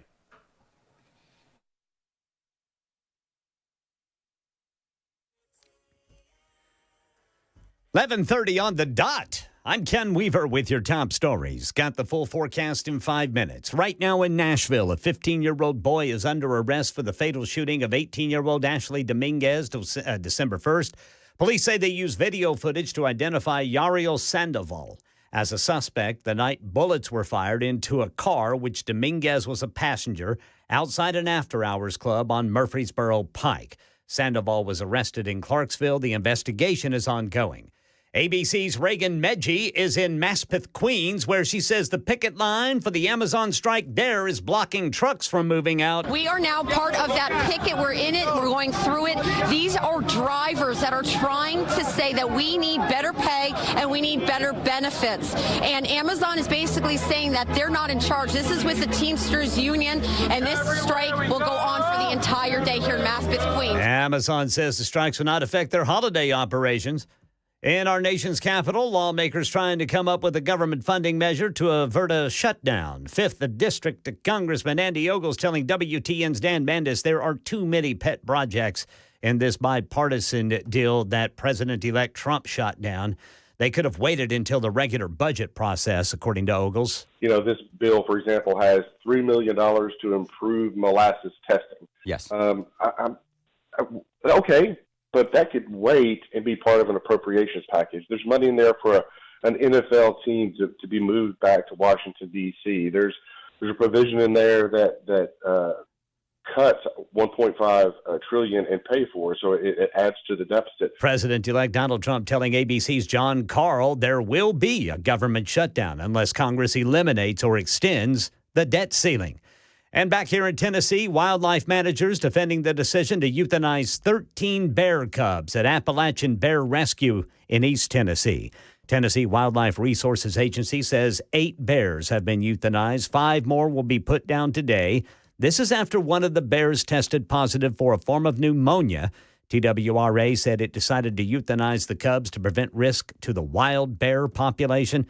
They'll not be taking bears to this refuge for the time being. That's the latest news. Weather's next. I'm Ken Weaver, WTN News.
Here we go.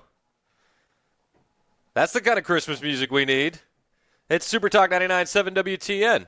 My name is Chris Hand. I'm live in Phoenix, Arizona. The show's brought to you by Better Water LLC. You know, I had given Mason the green light to do Christmas music, and the first one he did was Mariah Carey, so that's not what I meant. I meant Christmas music like this. I mean, if you don't expect me to troll a little bit, then I think we don't know each other that well. I'm just saying. Yep. Just saying. Exactly. But I thought I'd bring it around. Listen, this is one of the best Christmas songs of all time. It's Run DMC, Christmas in Hollis. It's a banger. It's one of my faves. Listen, we need more hip hop Christmas. We do. Dude, I know it's slim pickings right now, and I'm like, I was trying to find some good ones, and it's like, oh yeah, I don't want another random Jingle Bells on a trap beat that just doesn't sound good, man. I love Run DMC. When I was in hip hop radio, one of my jobs, I would go pick up rappers from the airport and bring them in and nice. bring them to the radio station. That's cool. And so I had to pick up DMC from the airport one time, Daryl McDaniels. Yeah. And at the time, I was driving a 1987 Lincoln Continental. And I remember I said to my boss, I said, hey, I don't know if I can go pick up DMC. Like, he's too big. And I was like, I think the last time he was in 87 Lincoln Continental was probably 86. So I said, I don't know what to do. And my boss threw me the keys to his Lexus and said, take this. Nice. All right, here we go. And then I got lost. Coming back through Boston with DMC. And he didn't know we were lost. There was no GPS. Like, we were in MapQuest days. Yeah. It was like the best we could do. But that's my DMC story. Yeah, you never tell them. It's just an excuse to talk to them a little more. You never tell them that you're lost. You just absolutely figure it out. not. Figure it out. And I did. I got him there in time for the interview too. Nice. So I don't know how you radio segue from Run DMC airport story and Christmas music to Chinese spies, but I'm going to do my best. Is that okay? Go for it. Go for it. They're all lost. You know, it was easier for me to find my way back from that airport than it is for the government to find Chinese spies. How's that for a radio segue? Is that pretty good? Nailed it. I think I did pretty good on short notice. All right, so there's this story out. You know, listen, during the Biden administration, do you remember the Chinese secret police stations that were happening in the country that got busted? Yeah, the ones from China. Those ones. The ones that we weren't allowed to talk about because they were from China. Yeah. You know, the only time we're allowed to talk about China in a positive way is when we're cleaning up the cities for their leaders to show up, right? When we're shooing away the homeless. But in October of 22, there was all these big stories about Chinese police stations in the United States of America. That's when they were shut down by the FBI. And then you just never heard the story again. It disappeared from the mainstream media, probably because they're all partially owned by China. Yeah, I know. But the story never came up. Well, yesterday, a New York man, this is how they're describing it, a New York man pleaded guilty to running a Chinese government police station in Manhattan. This is about a year after it was revealed that the country's government was seeking to suppress dissidents from the country who came to America. He just pled guilty. And this is 60-year-old Chen Jinping. He pled guilty on Wednesday to charges related to conspiring to act as an agent for the Chinese government in his efforts to run an unofficial police station for the country. Chen now faces 5 years in prison because of his guilty plea, per a press release from the Department of Justice. I'm sorry, is that just like way too light of a sentence? He faces 5 years in prison for running an illegal Chinese police station in the country? This is supposed to be fine? 5 years? Is Biden going to commute this sentence too? Crazy. 5 years. This guy's running a secret Chinese police station. Do you remember Lily Tang Williams? We've had her on the show before. You remember Lily? Yeah. She was running for Congress in New Hampshire. She's a U.S. citizen now, but she's a Chinese immigrant. And she says that after her speeches, she would randomly be visited by Chinese officials who tell her, stop speaking out against China, don't say mean things about the CCP, all this and that. You'll be sorry. Thinly veiled threats. But this is what these secret Chinese police stations were doing. They're monitoring Chinese citizens like Lily Tang Williams, who's now a U.S. citizen who has free speech, and telling them, be quiet. Don't do that. And that's at best. That's at best. Well, those police stations got shut down in October of 22, and this guy just pled guilty to running one of those secret police stations. Isn't that crazy to even say? China had a police station in America, in New York. Multiple across the country. They have them in Canada as well. You're not allowed to talk about it. The mainstream media. This should be one of the biggest stories in the country today, should it not? The mainstream media doesn't even want to cover it. They don't. Prosecuting attorney, U.S. Attorney Breon Peace told reporters that Chen played a part in a transnational repression scheme to establish a secret police station in the middle of New York City on behalf of the National Police Force of the People's Republic of China. According to CNN, Chen is also a naturalized citizen of the U.S. Peace stated today a participant in the transnational repression scheme who worked to establish a secret police station in the middle of New York City on behalf of the National Police Force of the People's Republic of China has pled guilty to conspiracy to act as an illegal agent. We will continue our efforts to protect the rights of vulnerable persons who come to this country to escape the repressive activities of authoritarian regimes. Okay, so he's going to face 5 years in prison. That seems like it's way, way, way too small. Way, way too short. Way too lenient. 5 years to repress. It's a scheme, transnational scheme, to repress former Chinese citizens from speaking their mind. Interesting, right? Interesting. They say that they'll continue their efforts to protect the rights of vulnerable persons who come to this country to escape the repressive activities of authoritarian regimes. I don't believe that they actually care about that. I think this is one of those cases where they got caught and they had to do something. You know, you talk about people trying to escape the repressive activities of authoritarian regimes. It's like, yeah, Chinese citizens are dealing with that. Illegal aliens are dealing with that too, a la Aurora, Colorado, where, you know, you have illegal aliens who are being extorted by Tren de Aragua and having their fingernails ripped out when they're not being paid, allegedly. It's crazy. FBI Assistant Director Charles Dennehy, commenting on the Chinese secret police station, said, today, Chen Jinping admitted to his role in audaciously establishing an undeclared police station in the heart of New York City and attempting to conceal the effort when approached by the FBI in New York. Chen, as well as a co-defendant, Liu Jinwang, 62, both of whom are citizens of the U.S., were arrested and charged in April 2023 while with acting as foreign agents, The Guardian reported. Liu is still awaiting a trial. The Chinese police station occupied an entire floor in an office building in Manhattan's Chinatown. This was no small operation. These guys had leases. They had an entire floor in a Manhattan office building in Manhattan's Chinatown. None of the participants in the scheme informed the U.S. government that they were helping the PRC government, shocker, open and operate an undeclared Chinese Ministry of Public Service police station on U.S. soil. Shocker, right? Also shocker that we didn't see stricter penalties for these individuals.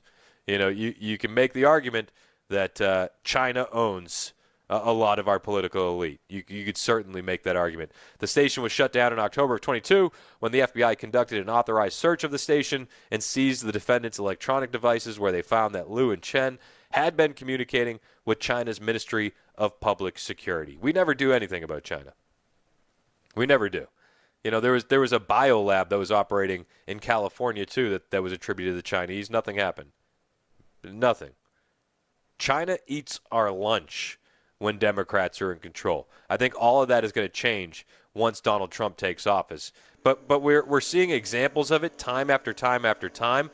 Just yesterday, Mayorkas was on MSNBC, and he admitted, Alejandro Mayorkas, the Secretary of Homeland Security, admitted that China has in fact hacked into our telecommunications providers. China has in fact hacked into our telecommunications providers, some of them. And the extent of it is quite serious. And I should say that in response to that, we have taken action. We in the federal government have stood up a unified coordination group, a multi-agency response to this hack.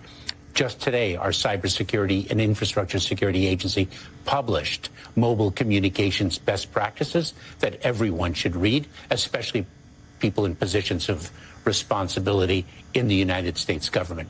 It's a very sophisticated hack. I can't speak publicly to how it occurred, but the telecom providers are focused intensely on it, and they are working in partnership with us to remediate it. But how long has this been going on? Months? It is not an overnight hack. This is a very sophisticated one. And it's still going on. And it is still going on. And China is very active in this space. It's still going on.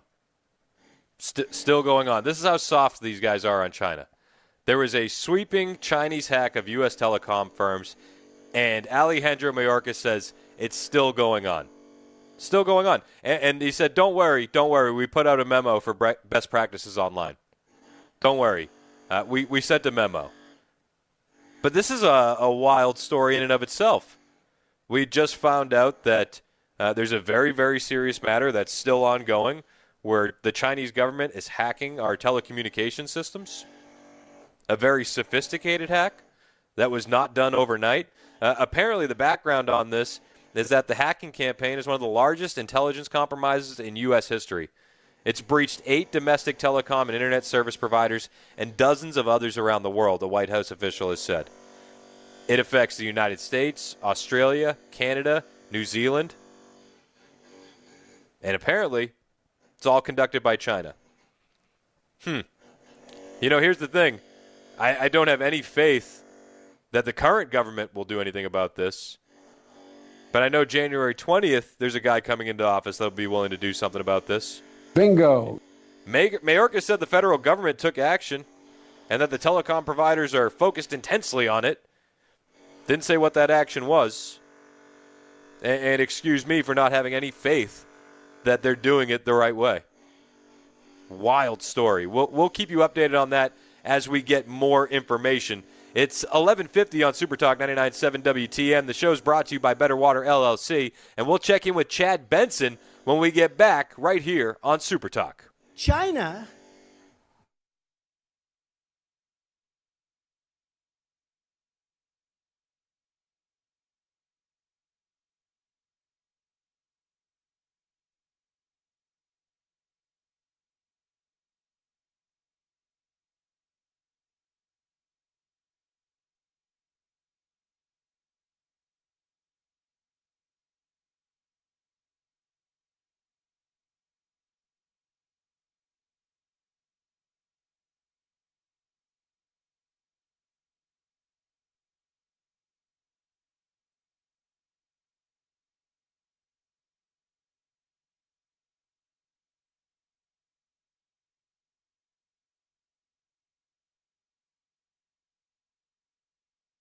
Hey, what's up, guys? It's Matt Murphy in the middle of downtown Franklin, Tennessee. We've talked so much about Savory Spice. I thought, why not show you the place? So let's go on in and see what's popping at Savory Spice. As I've always said, you will smell the spices even before you walk in. I can smell them right here in the doorway. Come on in, and let's introduce you to the one and only Holly, who is the owner and proprietor of Savory Spice. Say hey, Holly. Hello, everyone. Now, enough about Holly. Let's talk about spicy and easy products like the incredible taco soup, which, as I said, you put this in a crock pot, you put all the ingredients that it tells you to buy right there, you put the spices in, and it's so easy. So if you don't know what you're doing around the kitchen, it's a perfect way to find your way around the kitchen, as is the Mediterranean dill risotto. Now, for the holidays, pumpkin pie spice. What doesn't it have, Holly? Pumpkin. Doesn't have any pumpkin in it. That's a fun fact for all of you kids out there. Now, if you stop by Savory Spice, either in the Franklin location or at L&L Market, you can get yourself a sample of the dill dip, which is my absolute favorite. Just tell them Matt Murphy sent you to Savory Spice with purchase now. So come by Franklin or L&L Market in Nashville and come see Holly and the entire crew at Savory Spice.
It's 10:55 on Super Talk 99.7 WTN. My name is Chris Hand, broadcasting live from Phoenix, Arizona for Turning Point USA's America Fest. We're going to have some fun out here this weekend.